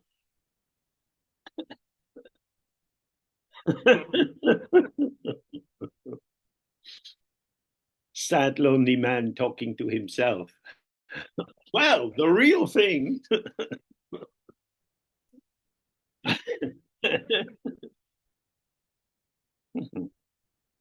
Oh, very good.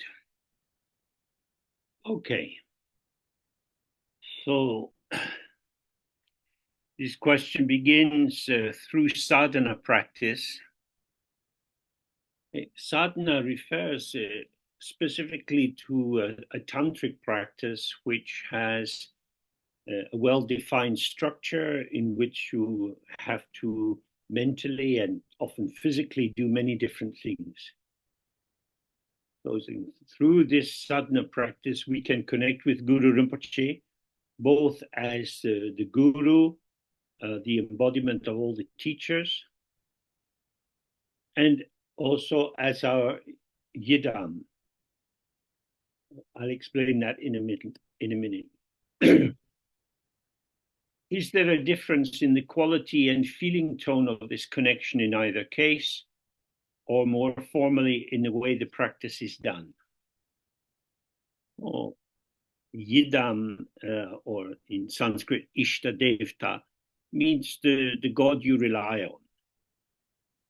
It explained that yi, the first part, represents yid, the mind, and dam means a vow or a bond. So the idea of the yidam is that it's a deity which, through your devotion to the deity, binds you to the Dharma so you don't lose your way. Guru is slightly different. There's two aspects to Guru. There's Padmasambhava, being called the Guru. And of course, we don't meet Padmasambhava out on the street.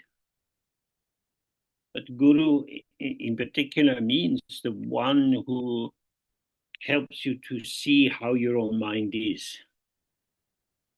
Now you can try to find a guru who will have simply that simple, clear function. So you go in and you get some guruing and then you go out again.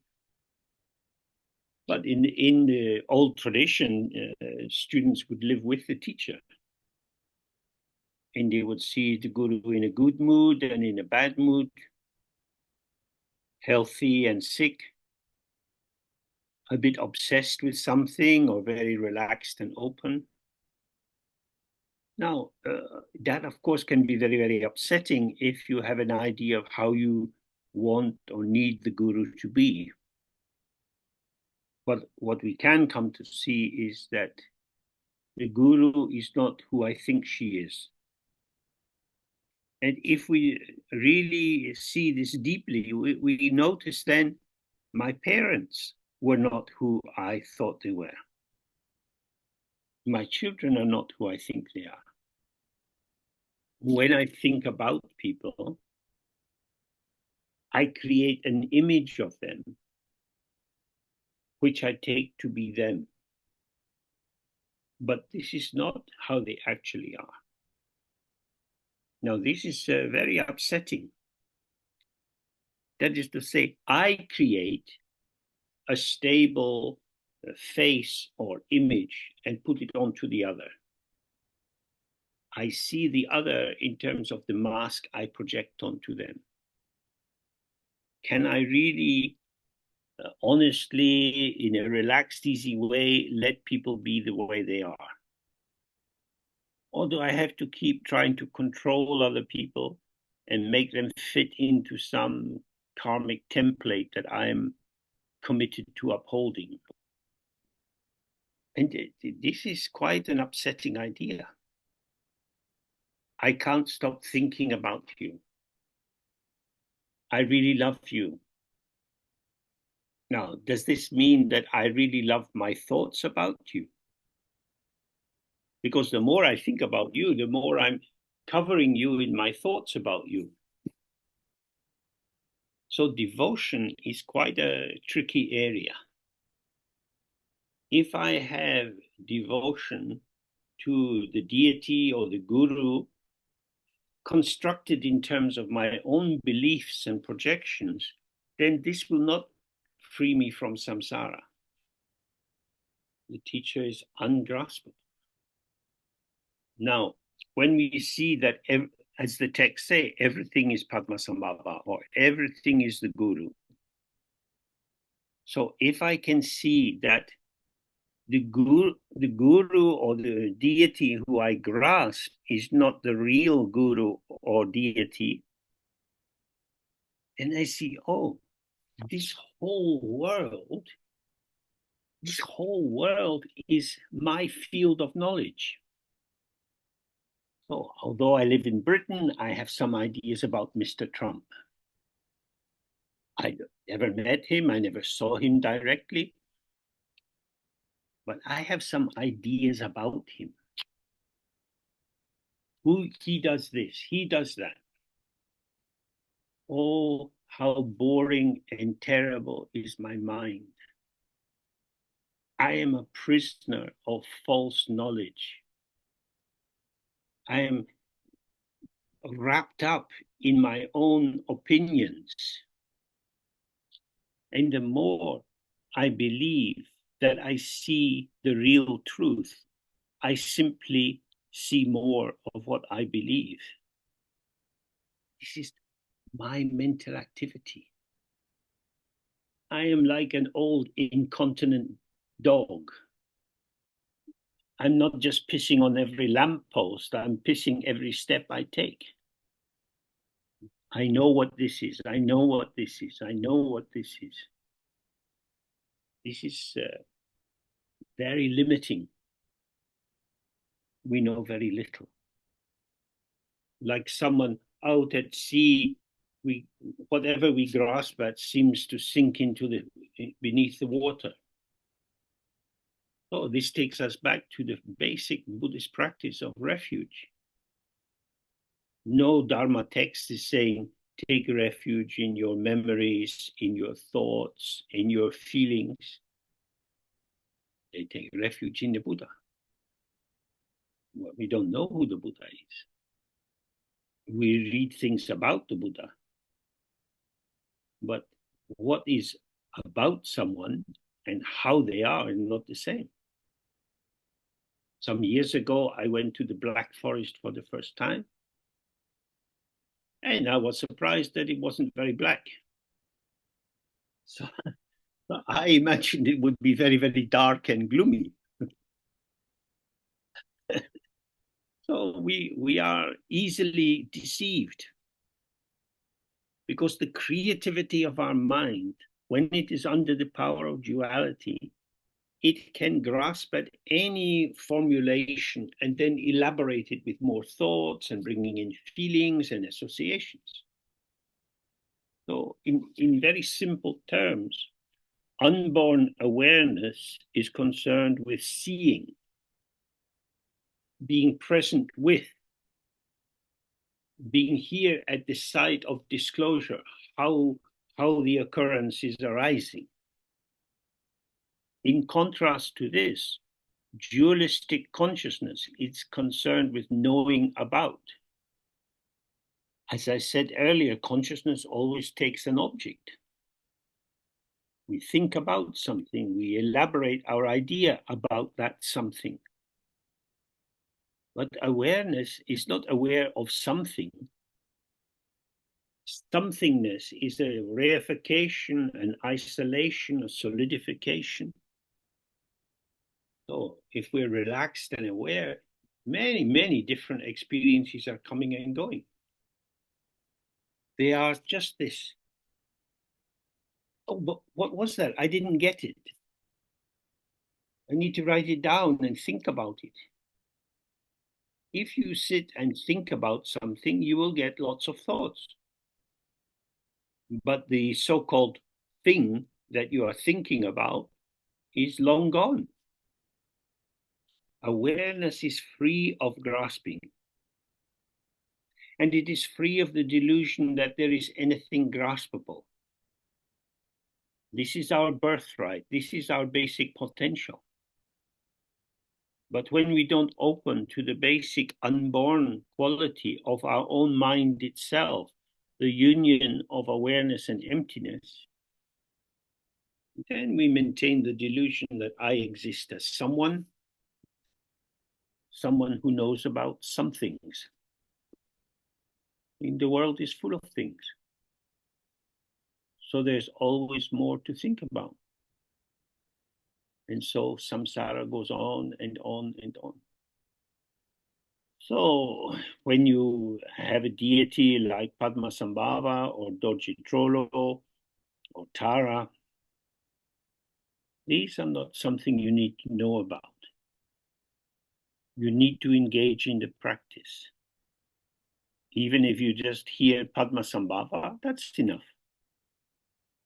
Did he really live on this earth? What height was he? What was his favorite food? We don't need to know anything. Because he is manifesting in order to let us find ourselves through him. He is empty. There's nobody there. And yet here he is. This is the same for us. This basic presence or availability or aliveness or connectivity is hidden by being somebody inside my secret self. Well, the main thing is to have devotion, which means I need you. You as you are. Not you as I think you are, not you as what I know about you. Because only if we allow Padmasambhava to be a naked presence can he awaken us to our naked presence. Oh, some of the texts say you have to be careful. You can know many, many things and not be able to do anything. The one thing we need to be able to do is to see our own true nature. Because the texts also say, knowing one is knowing all. If you see the emptiness of your own mind, then everything which occurs is a movement, an empty, illusory movement within the empty mind. It is occurring, but it is not substantial or real. It is like an illusion. So this is how we need to respond to the deity. We say, Dr. Illusion, I am suffering from a serious case of reality. Please dissolve my reality into illusion and protect me from making you real, because that will then be a very deep delusion, which will lead to endless confusion. So let's keep it simple. Padmasambhava says, listen, sweetheart, I'm always simple. You're the one that's fucked up. Don't project your problems onto me. Okay, so next question. It's referring to some previous question. The question was, does Dzogchen agree with the view that all events and occurrences are a result of previous events? And to that, I had replied at that time, no. So the person says, oh, from that, I understood that in Dzogchen, cause and effect or karmic principle is an illusion. Actually, in all the Mahayana path, karma is an illusion. An illusion means something that I believe is the case, but is not the case. So then the person says, well, if it's right that it's an illusion, then karma, cause and effect teaching is less important in Dzogchen. Well, you have to be careful. If you if you are learning tightrope walking, you're focusing on your balance and how your feet are going on this narrow rope. As long as you stay on the rope, it's fine. When you fall off the rope, it makes a big difference whether the rope is 1 meter above the ground or you're above the Niagara Falls. If you lose your grounding in emptiness, then in an instant, everything is real. If you don't see the space, then it seems real. So if you go to the cinema, and maybe it was old-fashioned cinema, so they have a curtain. And the curtain opens and there's a big white screen. That's what is there. But then the projector starts turning and the image after image goes onto the white screen. We are addicted to images. After even 20 seconds of these projected images, the white screen has vanished from our awareness. If the white screen wasn't there, there would be nothing to project the images onto. But it becomes invisible as it is projected onto. It's not actually invisible.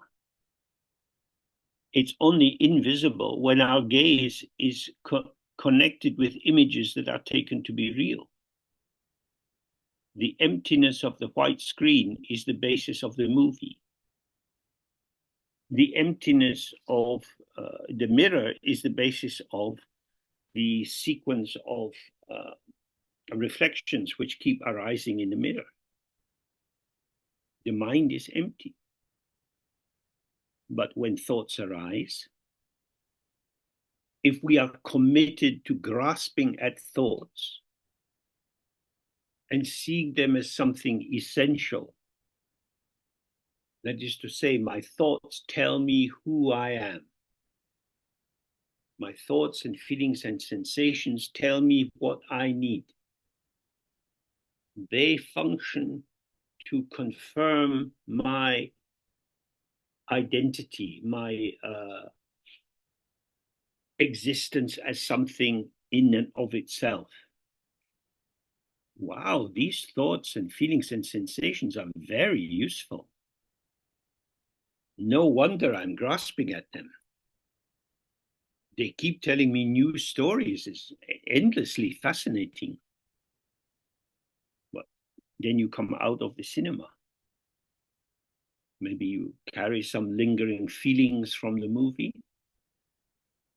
The movie is gone and you have to walk in the street how it is. It's a different manifesting patterning. This is our life. In these movies, we can call them karmic movies or reified movies, so many events seem very important. And then the situation changes and is gone. Children grow up and leave home. You're at work for a while and then you retire. These were two inhabited worlds. And now they're gone. The children leave home. They don't come back so much. They've got their own lives. They were our life, but now they have their own life. So many things we did, so much planning, so much wondering, do we need to take them to the doctor or not, and so on. And then it's gone. Like an illusion. Like a dream. Well, what was the point of it? The point is to be present in the moment of the emergence of each moment of experience. Then each moment of arising, however it is, whether it's happy or sad, angry or peaceful, is exactly this. It's not about something. It's not part of my story. It is this ungraspable moment, this freshness. There is a book on Chinese Chan Buddhism, and it's called Catching a Feather with a Fan. So a little feather floating in the air, and you try to bring the fan to it. Of course, the air moves it further away. So you have to be very subtle, very gentle. You don't want to bring turbulence into the atmosphere. So every time you move through the air, you're going to move the air. So how do I do this? You're here. The feather is here. That's it. If you are present in the here and now, this immediate moment, which is the site of the arising of everything, there is no turbulence. But if you are in the flow of the three times, past, present, and future, and searching for the true location, here to there, then you're never just here. So we can remember the basic meditation instruction, which is don't go after past thoughts. Don't wait expectantly for future thoughts. Waiting expectantly for future thoughts is often compared to a cat waiting outside a mouse hole, ready to catch the mouse. The cat has an intention. And so it's the prisoner of its intention. It can't move just in case the mouse comes. So it's prefigured, it's pre-organized. Now, this is not what the texts say about awareness, which is uncommitted in any direction. It's open in every direction. So if you are not in this relaxed spaciousness, then karma will be happening. And it's very easy to not be in open awareness because you're not satisfied with nothing. Although this nothing has everything, everything is not enough because you want the special thing that's just for you. And while looking for that something, you lose everything and you lose nothing. So karma will definitely be functioning up until the 7th of the 10 bodhisattva stages. As long as you're living in the frame of duality, you're making karma. So if I pick up my glasses, that can feel like a direction which is moving out. I am doing this. Subject to object.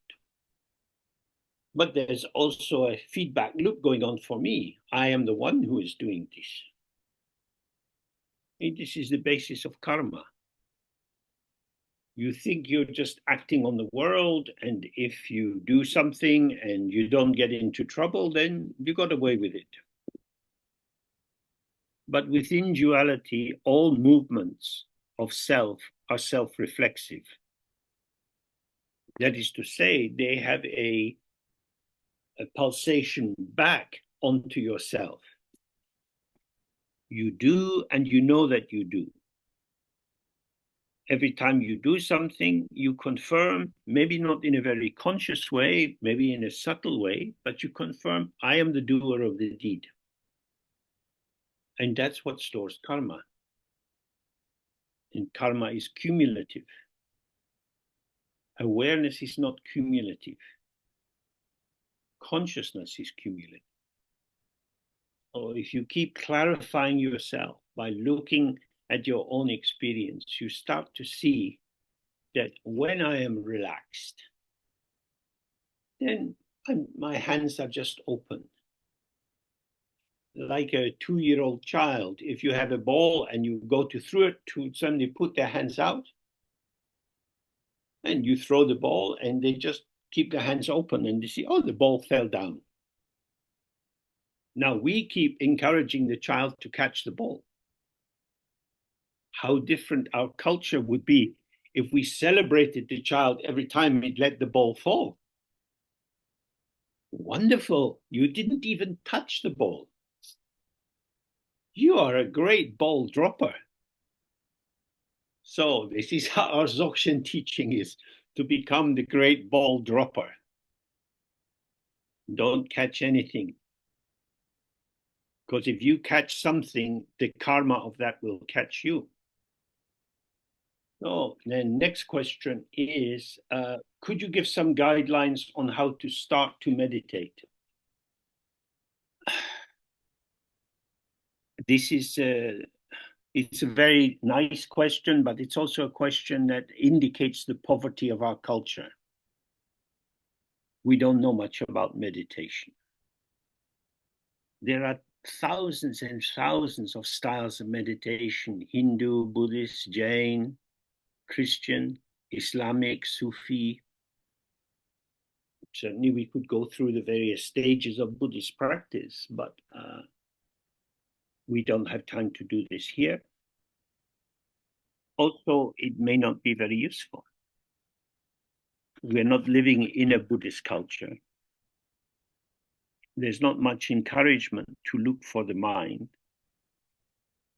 Consumerist capitalism is always encouraging us to look out for commodities, for exchangeable items out there. So from the Dzogchen point of view, which of course is only one among many points of view, from this point of view, the most important thing is to awaken to your own awareness. That is to say, the basic, intrinsic, illuminating quality of your mind. Using different language, you might call it your life or your existence. Here you are. So what is the, put it this way, can you see whether there is any enduring reference point in you being you? I'm here.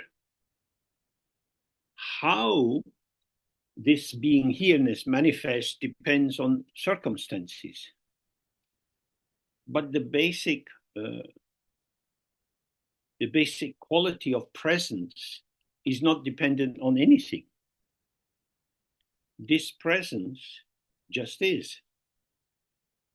On the basis of this, the illuminating power of this bright presence shows the many different patterns which you manifest and which other people manifest, patterns which arise and pass. So it's a basic here I amness.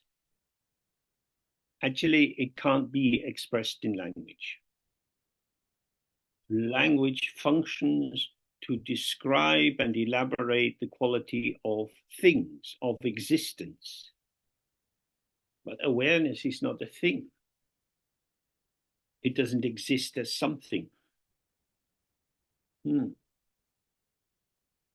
here. All of this is going on. This is changing.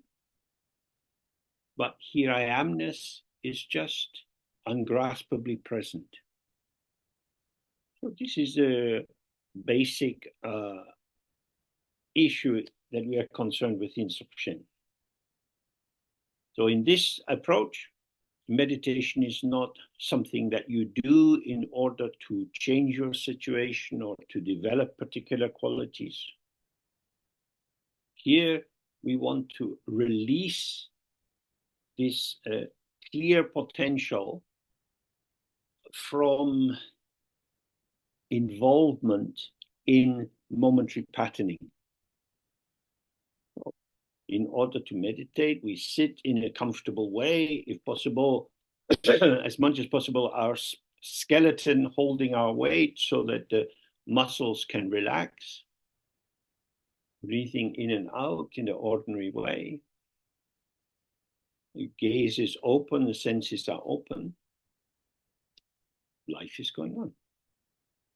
So the first thing we have to do is to tilt ourselves away from what is happening towards how is it happening. When we think what is happening, then we're trying to identify events as presences or symbols of something real. But if we're thinking, how is revealing, or how is experiencing, or how is happening? So there is a thought. The thought wasn't here. This specific thought is here, and then is not here. Its duration of being here is very, very short, less than 1 second usually. We can't establish that it has come from somewhere. It's just here. And then it's gone. Once you catch the thought, and you think, oh, the thought was bananas. I forgot to get them in the shop. Once you start thinking about a thought, it will lead you into many other thoughts. But you just let that thought be there, bananas, and gone. Now, you might like bananas. So when the thought of bananas arises, you are quite interested in this thought. You want bananas. Bananas. What is this? What is this? Me, this self, this urge to think more about bananas. The thought of bananas has evoked this thought of, I want bananas. The thoughts are chasing each other. I want bananas is a mental occurrence. Who is being referred to by I in the sentence, I want bananas? I don't always want bananas. So momentary I, or this moment of I, wants bananas. The wanting of bananas is not a continuous idea, and it's not referring back to a continuous subject who always wants bananas. So this is the heart of the meditation. If you like, outside or object side, something arises. And then inside or subject side, another thought arises. Neither has a true referent. There's not something that I can definitely say it applies to. But if I say, I want bananas, actually, before the thought of bananas arose, I wasn't in touch with wanting bananas. On the basis of the thought of bananas, the secondary thought, the more subject side thought of I want bananas arose. So this is the movement of dependent co-origination. It cannot and does not establish real entities. It just shows how patternings can multiply and then contract and move around. If you were in the cinema and a scene comes on, someone is eating a banana, you also might want a banana. Now it's your own internal private cinema is exciting the idea of eating banana. So basic instruction, you just relax, breathing, whatever comes, comes. Whatever goes, goes. I'm not grasping at anything. My hands are open and empty. And so they can move in different directions. It may seem very simple, but it helps a great deal to look in the simplest way possible. I've got this pen. I've got my pen in my hand. How lucky. But my hand is the prisoner of the pen. This hand can do many, many, many things. But by getting the pen, which looks like success, I am imprisoned, constrained, limited, directed. So this is not a complicated idea.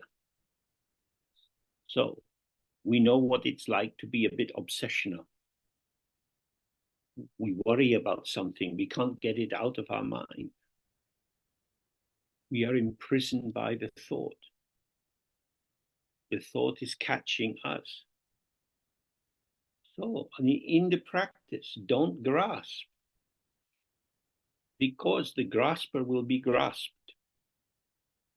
If you can catch a thought can catch you.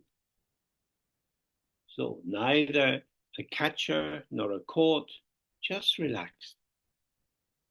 Open, empty hands. So at first you sit like this 10 minutes, then you have a break, then sit 10 minutes again, not very long. But then you might want to know, but what progress am I making? How am I doing? Well, you shouldn't be doing. But how will I get anywhere? How many places have you been to in your life? Many, many, many places. Was none of them enough to keep you? So maybe that special there that I need to get to is not the key. I'm already here. Maybe just being here is enough. Here and now. But where is here? So again, we have these subtle fulcrum balancing positions. The conceptual here is very different in its range of qualities from the phenomenological here. If you're with the conceptual here, and I ask you, oh, what's it like to be here? For sure you can say something. You elaborate. It says, oh, it's an early autumn day, the weather's a little bit cool, I think I'll go for a walk later. All kind of thoughts about here are there. But if we stay with the phenomenal, phenomenological here, this here is not here as opposed to there. It's not relative. It's not standing in relation to anything else. It's the here where everything is occurring.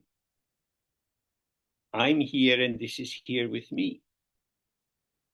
But I'm not here as someone. I'm here as a revealing presence. I'm here like the mirror. A good mirror doesn't add anything to the reflection. A distorting mirror brings an inflection to what is reflected. So if I'm sitting here with lots of thoughts and feelings about what I want, I'm bringing this tilt of my own desires and personal experience into the experience of what's occurring. But if I just stay open, what is here is already gone from here. Both aspects of here are ungraspable. Here as openness, I can't find any content. The mind, or the pure mind, the nature of the mind is an awareness which has no qualities. It's just open and bright.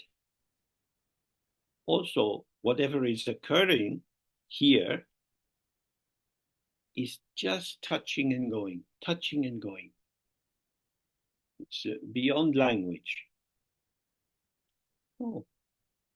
As you're learning to meditate, you're learning to sit with thoughts, and you start to see that if you get involved, you will dress the thought in your own habit formations. To put it another way, only the naked mind can see the naked phenomena. Once I start putting my clothes on, I like bananas. Now, with this banana jacket on, I'm already entering into this new, fresh moment with a tilt or an intention. So a great deal of meditation practice is simply sitting with the mind and observing how it gets closed down. And then you see you can't stop it closing down. And you can't make it open up.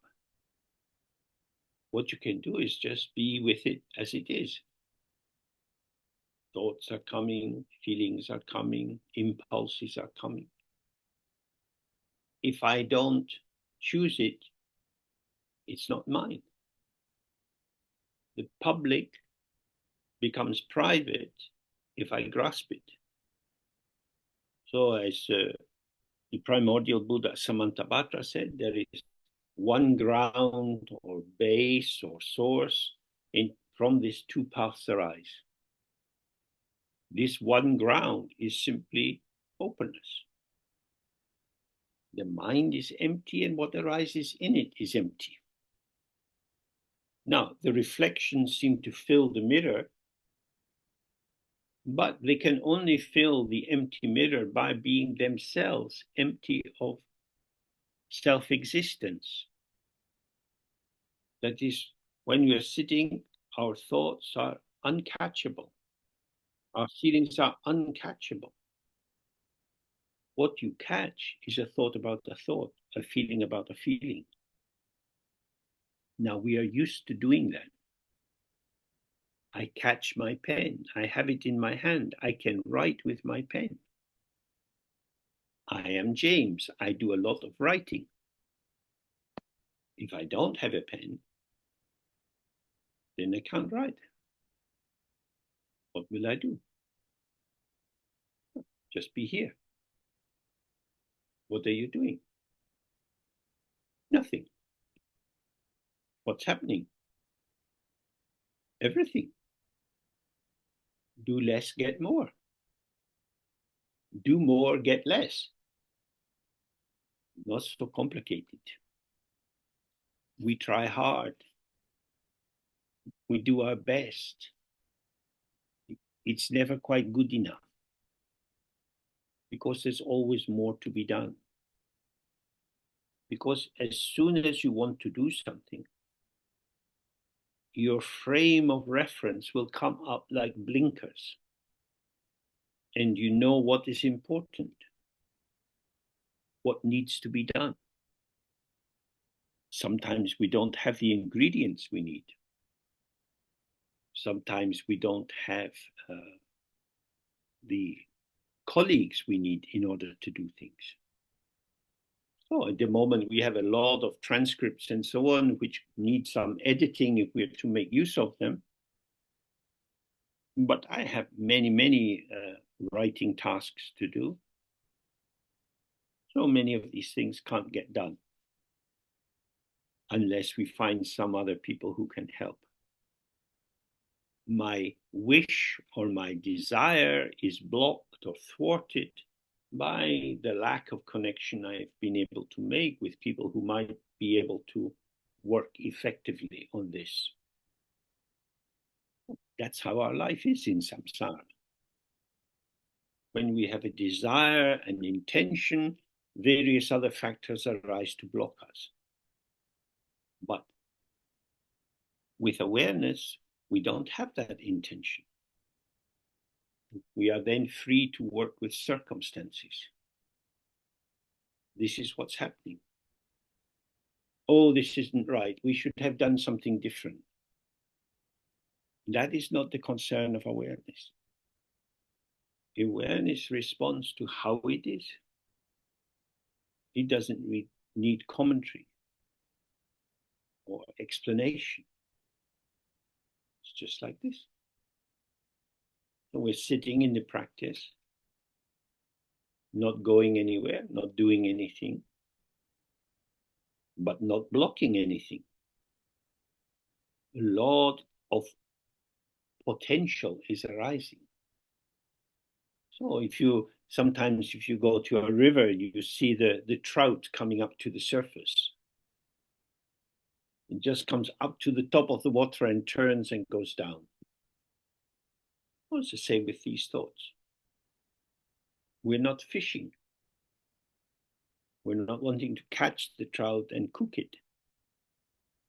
It's just there and gone, there and gone. So we're practicing letting go.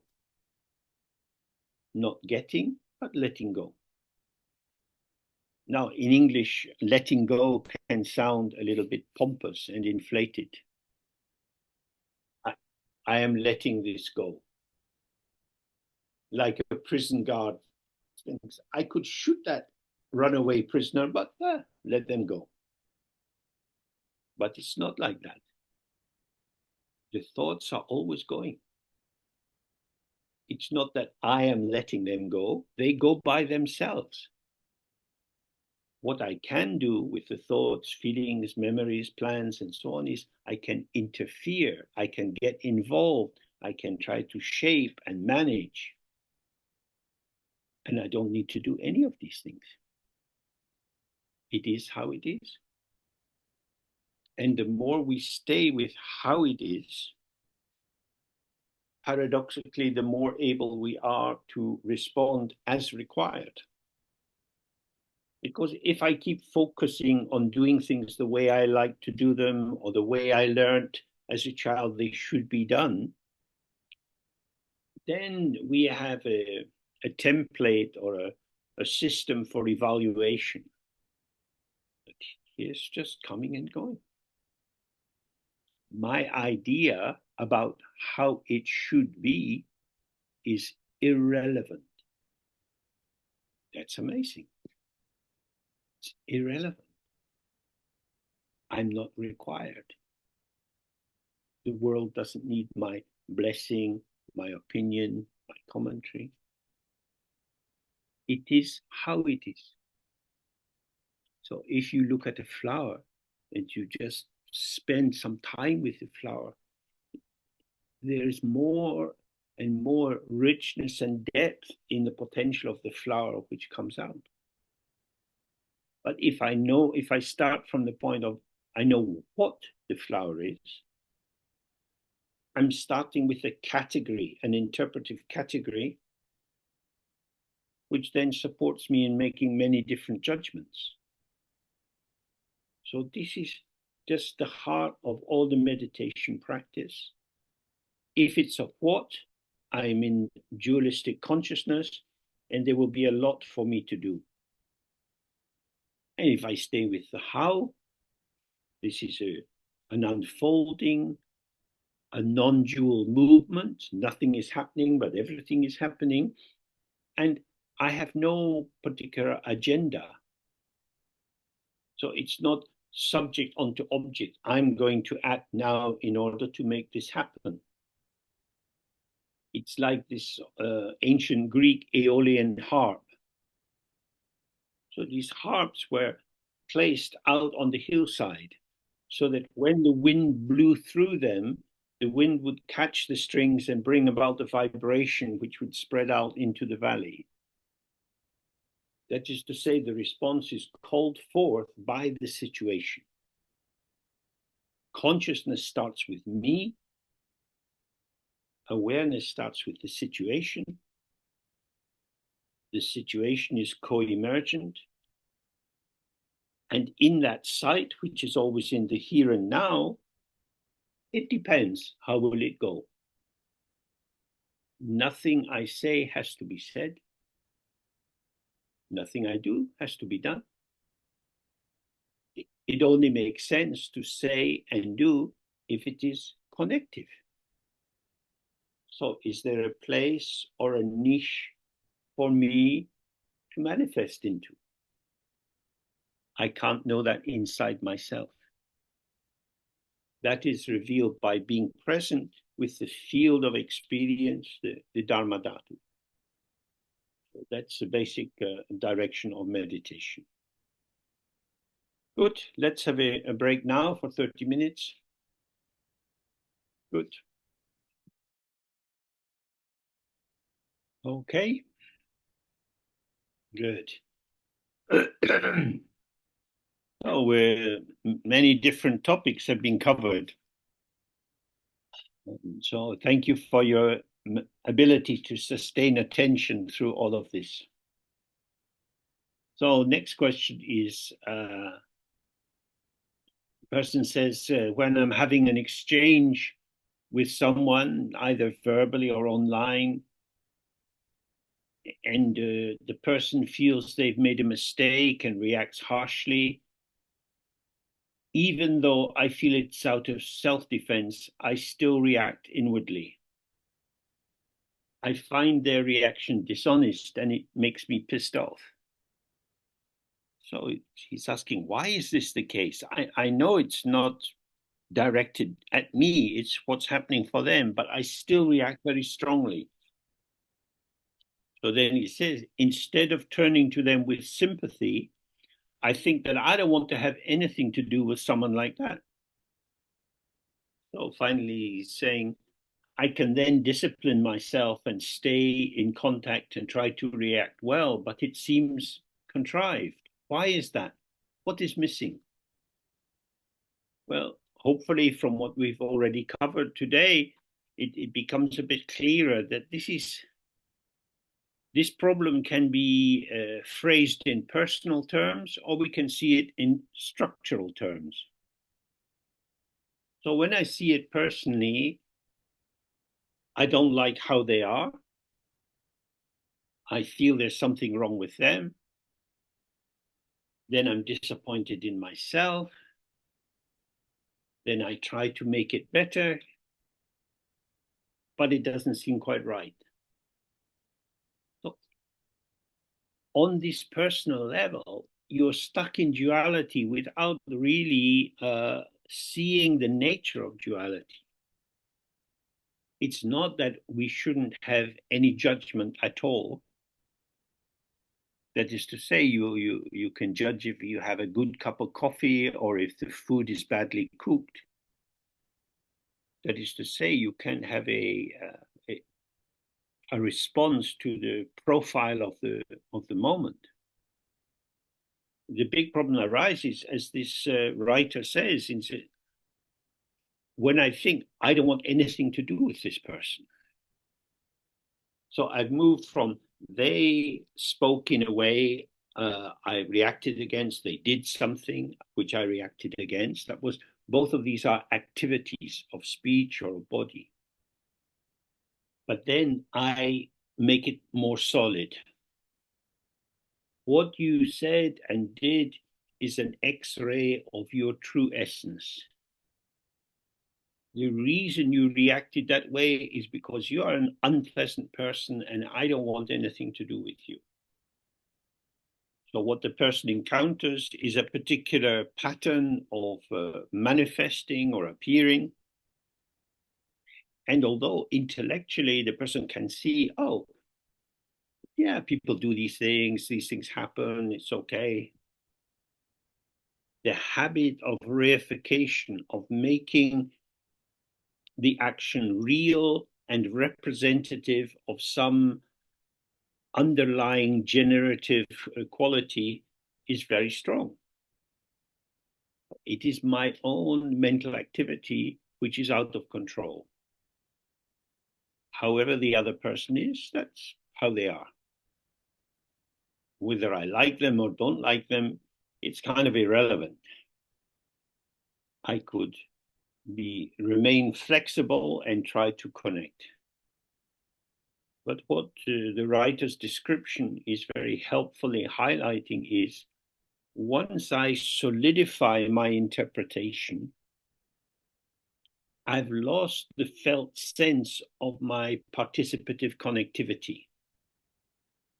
So I'm with you, we're having a conversation, and suddenly, you're a fucking idiot. Why are you saying that? I don't like you. This strong judgment puts me out of the connectivity. And instead of experiencing the pulsation of a conversation, I've come to a conclusion generated by the sense that I am the subject, you are the object, and I can tell you what you are. So once you're in that situation, you're in a very split, polarized, mutually exclusive world. The most important thing here is to recognize I cannot think my way out of this. This other person and myself have the same ground. We are both empty, illusory appearances interacting. But something in me reacted to how they were expressing themselves, and I have now solidified it so that I'm imprisoned. From the point of Dzogchen, the key thing to do at this moment is to relax into the out-breath. If possible, say to the other person, listen, let's take a break. We seem to have got a bit lost here. And take 15 minutes to relax and open yourself. If you've been doing the Guru Yoga of the White Hour regularly, you have a sense of space includes what seem to be subject movement and object movement. And the really important thing here is that if I can just drop my fixation in these angry, confused thoughts and relax into the open ground, what I find is that the other person is already in that open ground. And then the conversation can start from that openness. We've already touched on this today, that if I start from knowledge, from knowing who you are and what you are like, my freedom to respond is very limited. Responsivity is not primarily a cognitive activity. It's a whole body presence in this particular environment now response. So sometimes I have recommended that if you like, you can practice throwing a frisbee with someone. The game is interesting if you both throw it in a way that the other can catch. Well, the frisbee is the connected, is, if you like, the point that shows the nature of our connectivity. That we have the freedom to throw it as we do, but not too wild so that it's impossible for the other person to catch. We're flowing together. When you're talking with someone, the purpose, the deep purpose, is connectivity. The semantic content of what's being talked about is secondary. It is the flow of connectivity, the being in it together, being with each other, which is the primordial connectivity. So we should be, our practice is to be able to enter into the worlds of other people. If they are interested in knitting, we can talk about that, or gardening if they're interested in that, or finance if they're interested in that. What the question highlights is that at a certain point you say something and I'm thinking, how could you say that? So in that moment, I have got caught into the semantic formation, the knowledge formation of what was said. I'm thinking, I don't care who you are, you're talking shit. But how interesting that you're talking shit. You don't think you're talking shit. I think you're talking shit. Is it truly shit, or my projection that it's shit? Perhaps we could explore this together. That is to say, if you privilege connectivity, then the freezing of the moments of communication are not very troublesome. In the text, it says, from beginningless samsara. That is to say, samsara is a conversation. Speaking and listening, acting and reacting. But when we describe events, very often they are cut off from the historical line of formation. That you said this, that's a sign you are bad and stupid. So I've taken my scissors and I've cut a shape out of the flow of the conversation and said, this is the truth about you. Oh, we see this in the Middle East at the moment. People do things I don't like because they're terrorists. And what we have to do with the terrorists is kill them, and then we'll have no more problems. This is not at all a Dharma point of view. Dharma says, all phenomena, all appearances arise from causes. This is the teaching of the Buddha. Many causes. When you cut off the line of cause and effect, you end up with just something. And then the only thing that happens is, they are completely wrong and I am completely right. I'm the good guy, they are the bad guys. So we have to stay with the pulsation, the movement of connectivity. So in the tantric path, we say, even at the cost of my life, I will not give up this practice. I will save all sentient beings without even one exception. Except you, because you just said this fucking nonsense. And then you cut. And this is what is happening, and this is what's driving all these wars. Instead of seeing these as dialogic movements, powerful players support one side and not the other. And whenever you take sides and you say this is good and that's bad, if you hear yourself doing this, you have to recognize, oh, I am stuck in dualistic consciousness. Because inside this dualistic positioning, the clarity that is achieved conceptually is always false. We define people, we know about them, and then it all changes. So when we primarily saw China as a provider of cheap goods into the supermarket, we think, very nice country. Now we think, oh, they are flooding the European market with cheap electric cars, so they are the enemy. They are very bad Chinese. We come to the conclusion, bad people. But the basis for the conclusion is they want to be successful. And we want to be successful. But if there is only two positions, the winner and the loser, then they become bad if I can't be the winner. So this is how duality is functioning. We have to go back to the ground, see the movement of subject and object formations within emptiness, illusory formations. Dzogchen means complete, the great completion, or everything is complete in emptiness. Means not divided, not split, not this against that. We are all in it together. Every sentient being is a manifestation of the pure ground. So the source is the primary guarantor of the true status of what is manifesting. Now, this is very different from our usual way of looking at things.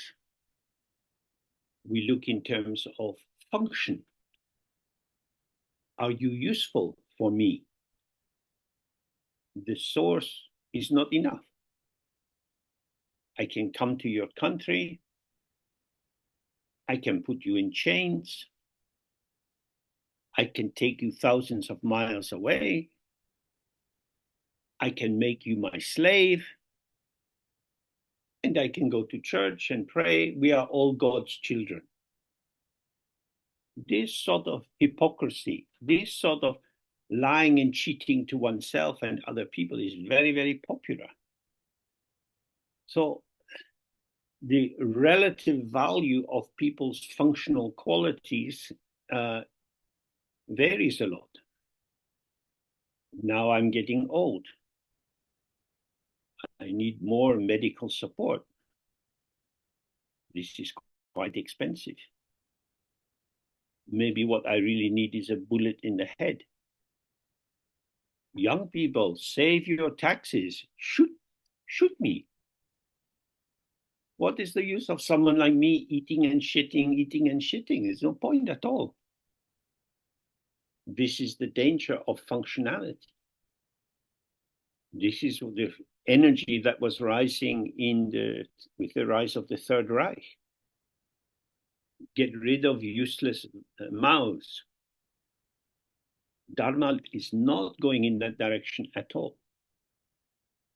The ground of everything is this infinite Dharma Dhatu or Buddha nature or pure awareness, the basis, the source. There are so many words, but none of them can catch it.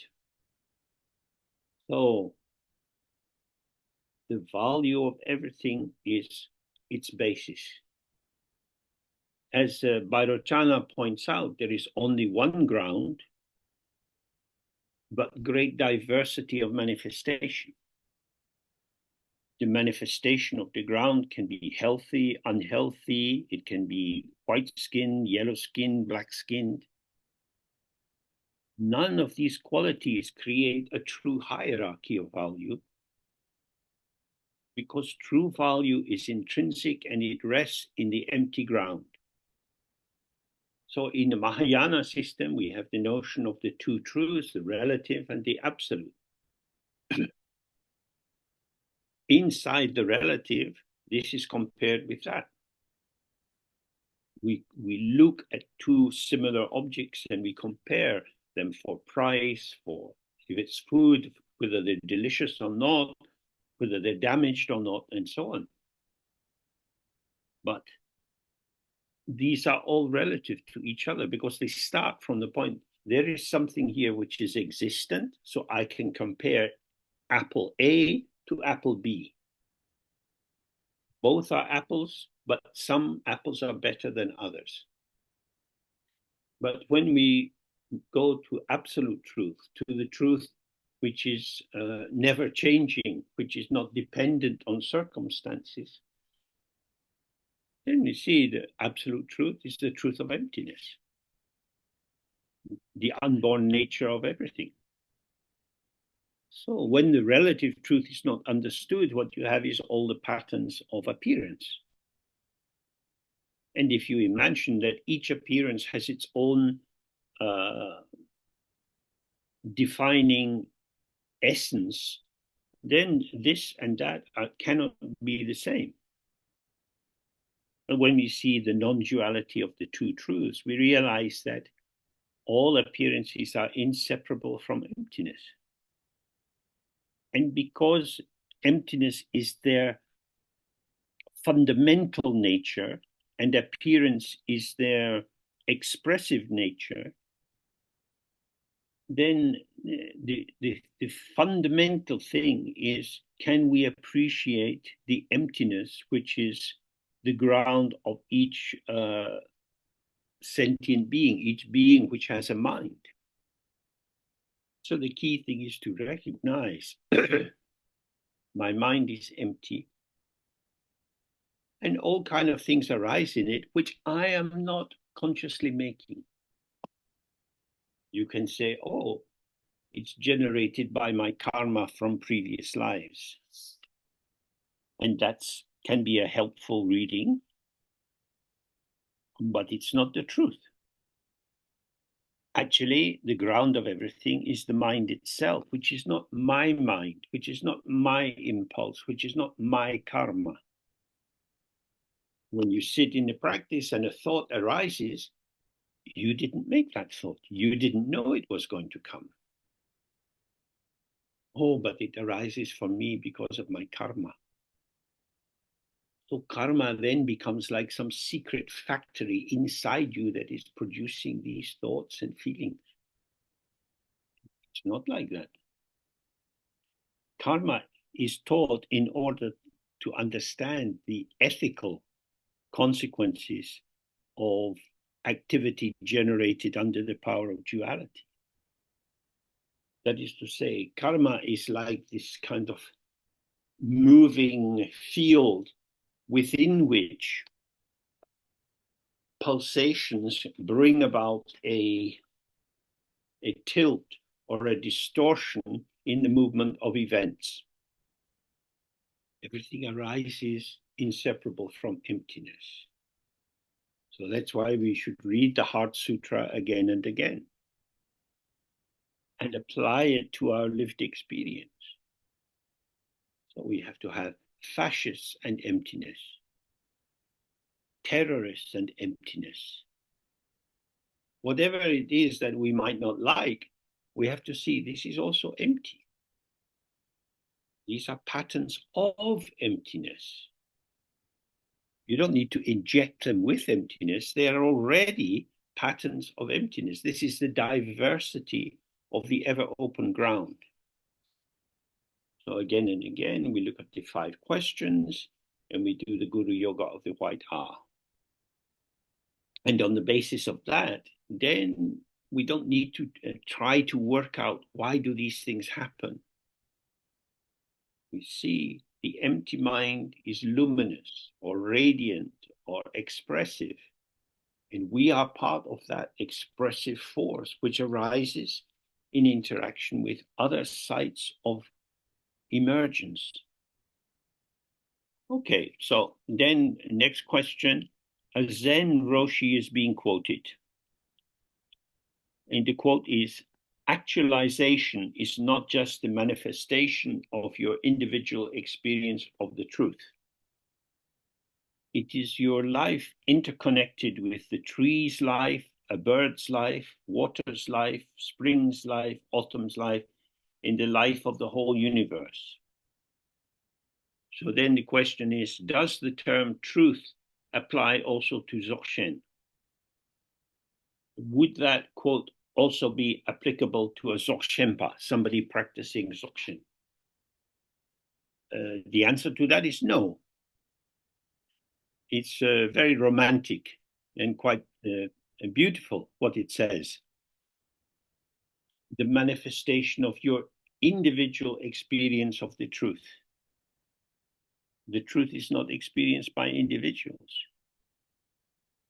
The open awakens to the open. Awareness opens to awareness. Consciousness cannot open to awareness. You can't think your way to it.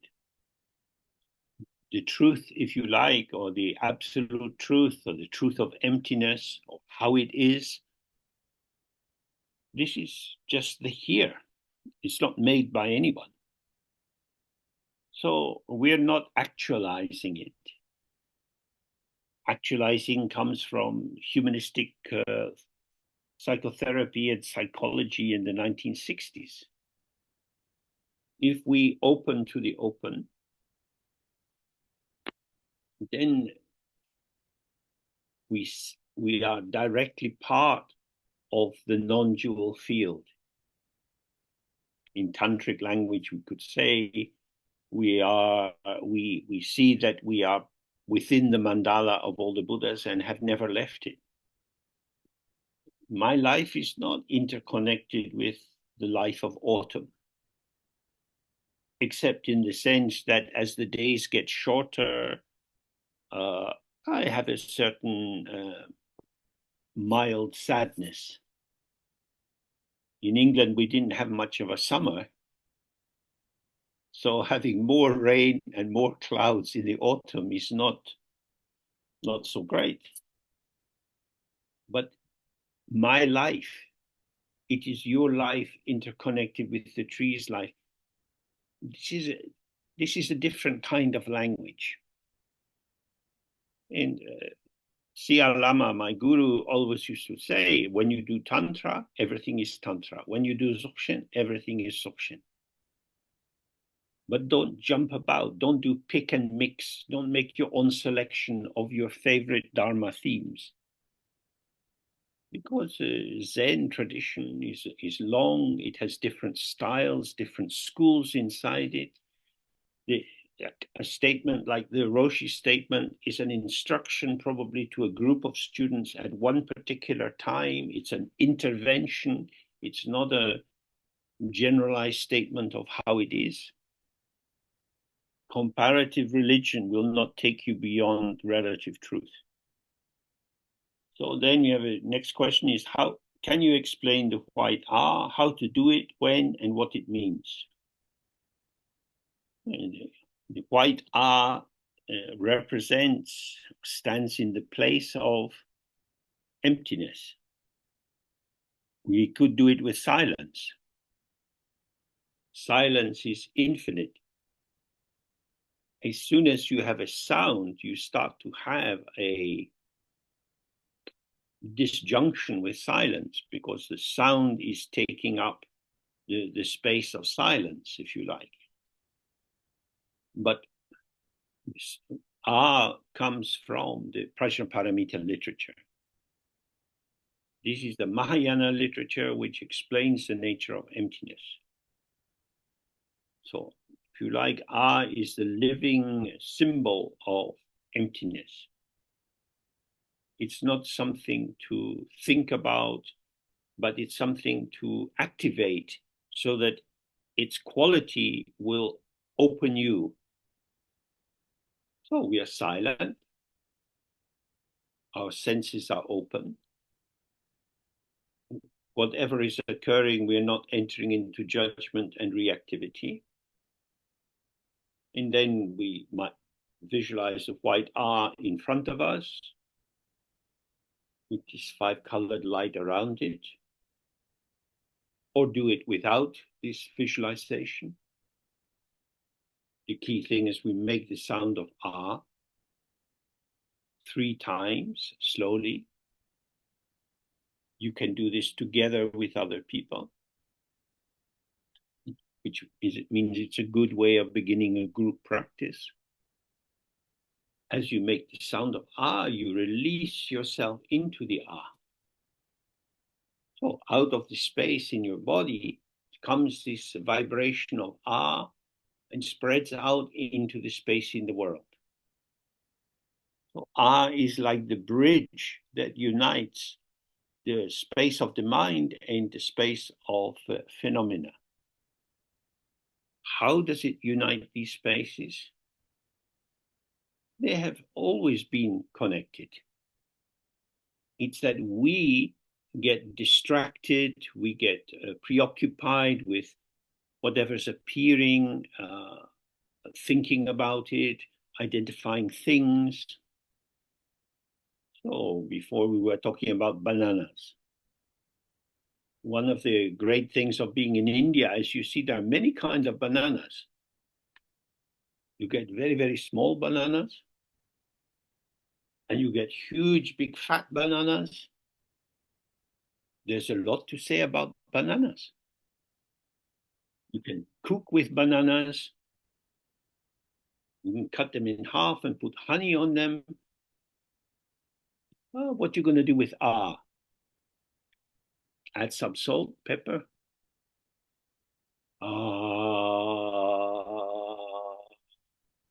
Now, we know with children, they add something. As soon as the muscles are able to move enough, they become mama, mama. The little babies only do ah. So is mama the beginning of social life, or is it the end of the simplicity of This is the thing about it's on the cusp, it's on the turning point between silence and sound, which can carry language, which can carry differential meanings, and so on. If I say banana, it is as if something is conjured into existence, the idea of a banana. So it begins with the blockage, ba. The was coming up, ba, banana. And although it's ending with an the is pulled back into the semantic meaning. Whereas is very nice because you have nothing, and then you have and it fades into nothing.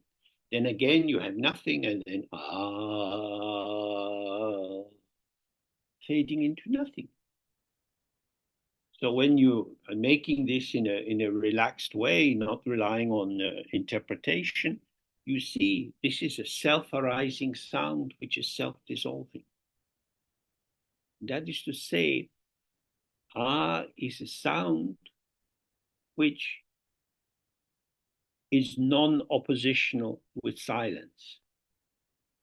It's a sound of silence. Banana is not. Banana is the sound of something. It's the sound which allows us to identify an entity. House, car, coffee, all of these words establish things. Doesn't establish anything. Very, very interesting. So, by opening ourselves into the sound of becoming the sound of as it dissolves, there is nothing. So we're using something which is not really something to take someone from the delusion of their someoneness to nothingness. So in the tantric system, simple practice, you pray to the deity, Tara, Padmasambhava, whoever. Say, you are great, I am rubbish, you help me, I'm helpless. And by praying with devotion, by reciting the mantra, you come into a harmony with the deity. Then from the deity's body, white light from the forehead, red light from the throat, blue light from the heart, and then all together you gain the 4 initiations, so that you have through this purification, you have a body of light which is not different from the body of light of the deity. And then your body of light and the deity's body of light merge together. And this merged form becomes smaller and smaller and smaller. And this is all there is, until there is just a small point of light which vanishes. And then you find yourself in unborn openness. And the texts say, remain in this state as long as you can. And gradually thoughts, feelings, and so on arise. Now the 3 is very similar. You enter into the sound of ah. Ah is all there is, and the ah dissolves in silence.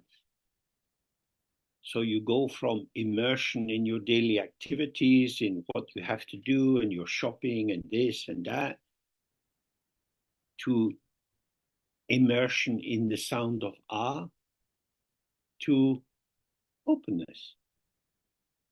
So that's the main focus of the practice. And there was one other thing, it was asking, when do we do it? You can do it whenever you need to do it. When you get used to it, you don't need to make the sound of ah out loud. You can do it at work or sitting in the train.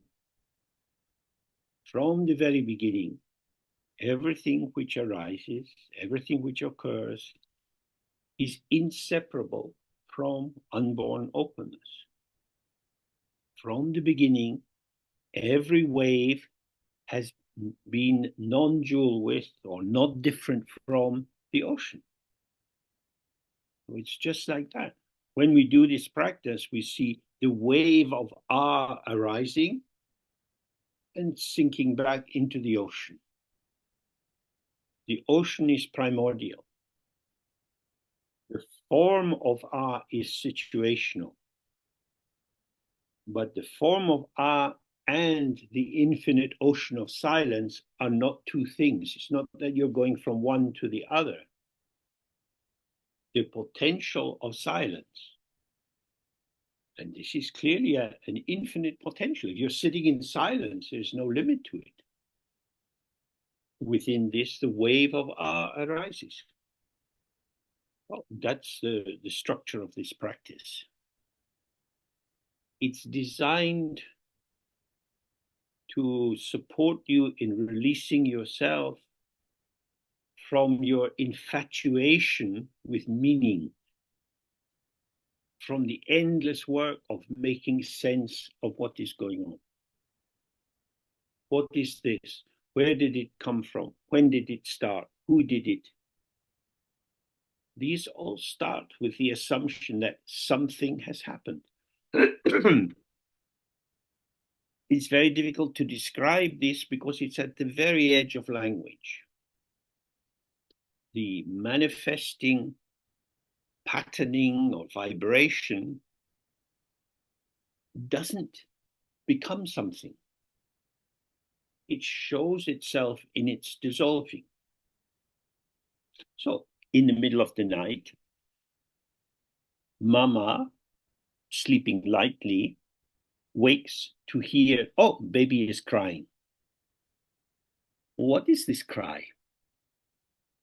If the mother is experienced, she can tell, oh, nothing very serious. There are some noises and then silence.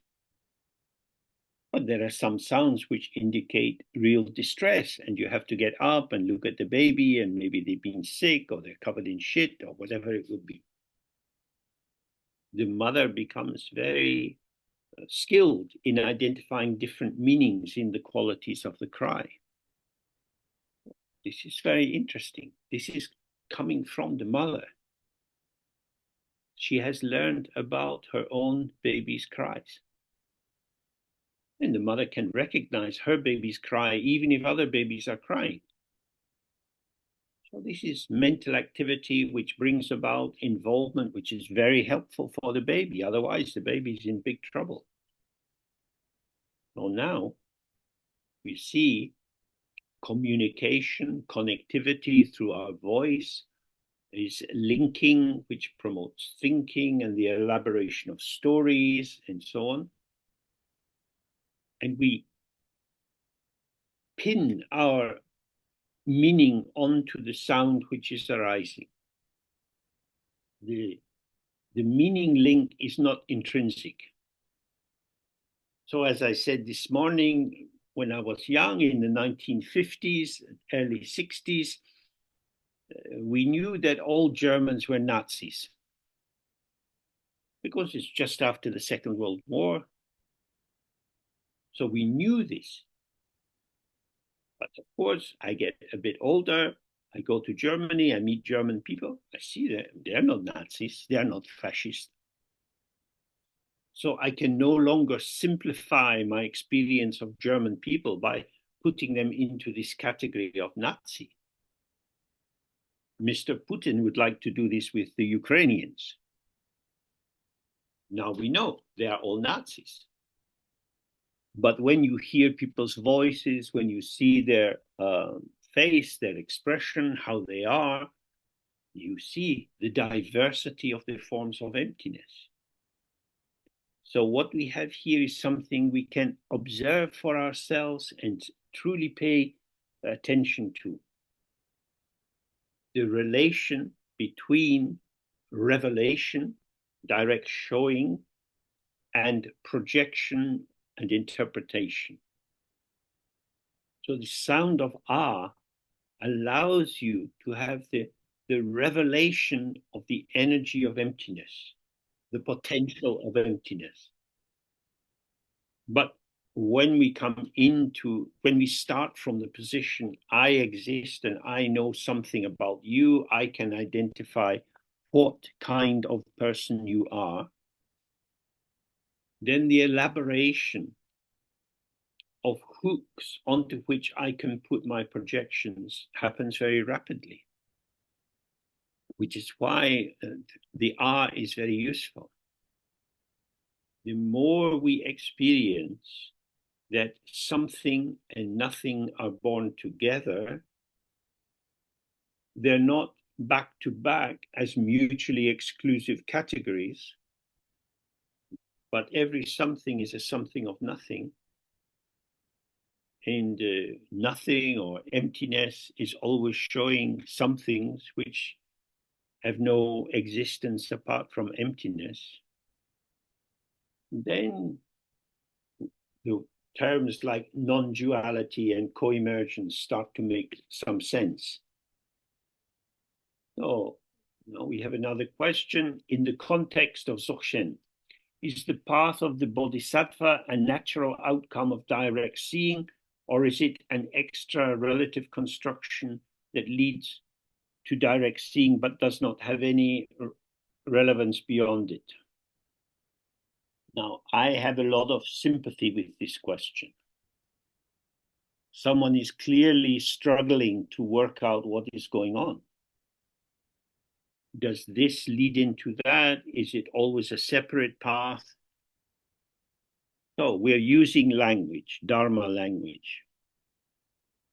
But the Dharma language, if we can use it well, will deconstruct or loosen from the inside or help the falling away of the solidification that we bring to our sense of the world as made of things.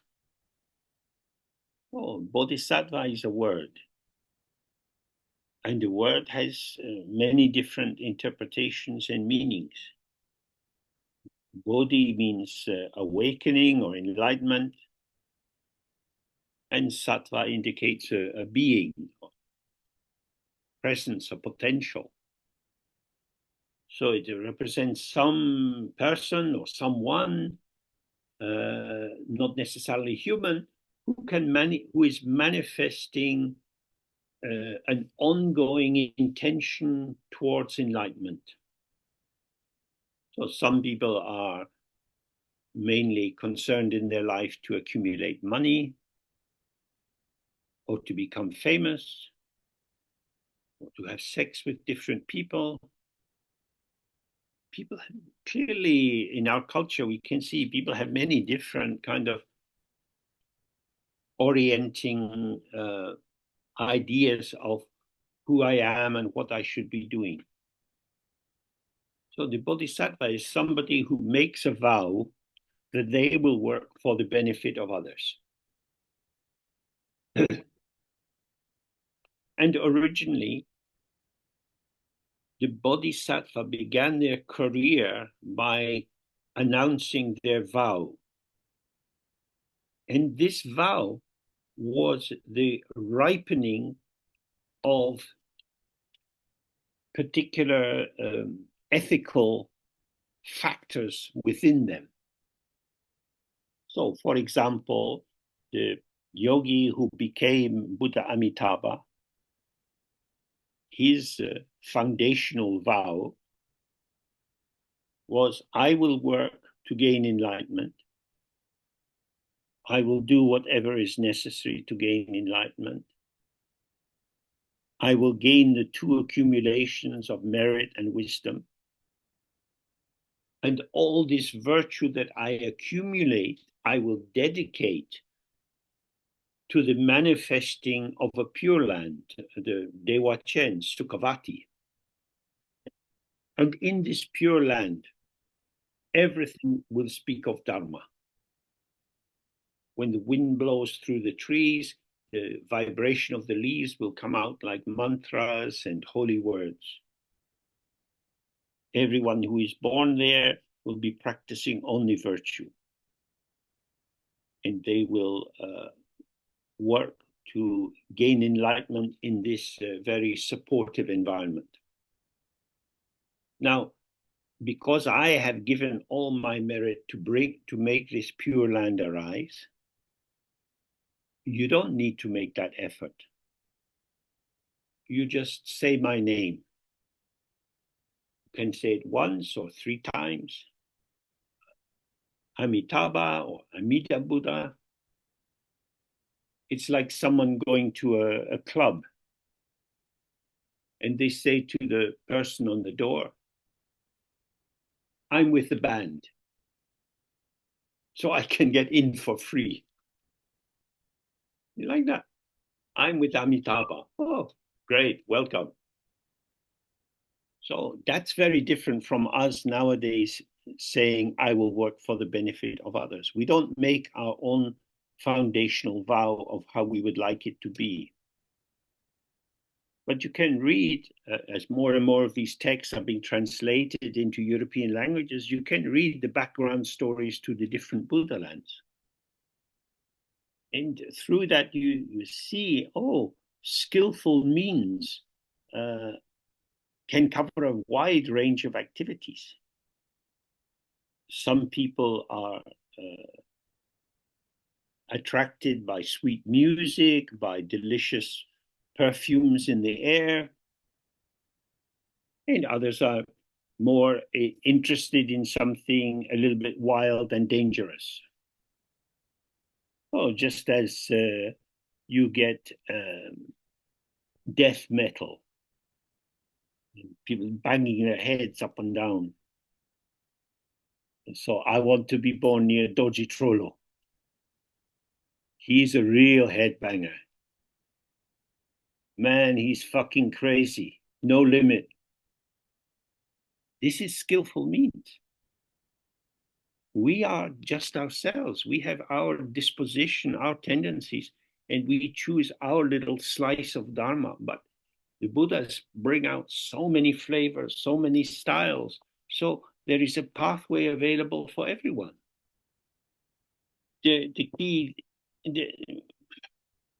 bodhisattva, the Mahayana bodhisattva path and Dzogchen are not formally integrated. And some Dzogchen teachers only want to teach Dzogchen. But what you tend to find when you look at what they teach is that they also have many, many, many secondary practices or supplementary practices. Because if you're going to work for the benefit of others, there are many things to learn. Open awareness is not enough. You have to have a sense of how to bring your energy into the field of manifestation. Oh. To profoundly take into yourself the intention to work for the benefit of all beings. And especially, I will always work for the benefit of the lazy people who don't want to be helped. So that's a problem. That's like working in a therapeutic community with adolescents. You're paid to provide therapy with people who don't want any therapy. And just say, fuck off. And then if you say, oh, I can see that you're suffering, they probably try to hit you. So the key thing here is my intention is good, but I haven't worked out how to deal with the diversity of the manifestations of karma and ignorance and so on. This is a big issue in Buddhism. So in the Mahayana tradition, they talk about families. And they take, because it developed in India, they take the terms of the different family organizations according to the caste system. The different gotra, or they translate as a rig, family. You get warrior kind of people, peasant kind of people, and so on. So you might be familiar with the 5 families of the 5 Dhyani Buddhas. Means like the Lotus family, the Ratna family, the Jewel family, and so on. Or you have 100 families, 1,000 families. There are all ways of thinking, okay, how do we classify? It's a kind of diagnostic system. So in the tantric initiation, if it's a bigger initiation, somebody is blindfolded and they have to throw a flower into the mandala. And where the flower falls determines that person's orientation towards that particular mandala. Oh, how will we help people? According to their dominant one of the 5 poisons, according to their behavior. It's a little bit, we need to end soon, but it's a little bit like the relation of supervision in psychotherapy that I've talked of before. The student can go to the supervisor and discuss the patient they're working with and get some insight from the supervisor and formulate how they might want to develop the next session. But when the therapist gets to the next session, they find that the patient is in a different state of mind altogether. So they can try to impose their treatment plan, or they can work with circumstances and respond to how the person is. So many of the things that you find set out in the Mahayana Sutras are kind of diagnoses and treatment plans. This is good medicine. If you take it, you will feel better. That depends. The person may have an allergy with that medicine. Oh, better. There is so much richness in the Dharma that each of these approaches requires a loving, close attention. And then we find out how to make use of the different possibilities. But before we engage with other people, we have to immerse ourselves fully in the understanding. So thank you to our translators today. And we have 2 more Saturdays before Christmas. They have a different orientation, but we also have a couple of evenings on question and answer. So I hope what we've covered is useful to you, and perhaps we'll meet again. So here we are, the end. Bye, bye, bye. Have a good time. Thank you. Gracias, María. ¿Dónde está? Bye, Black.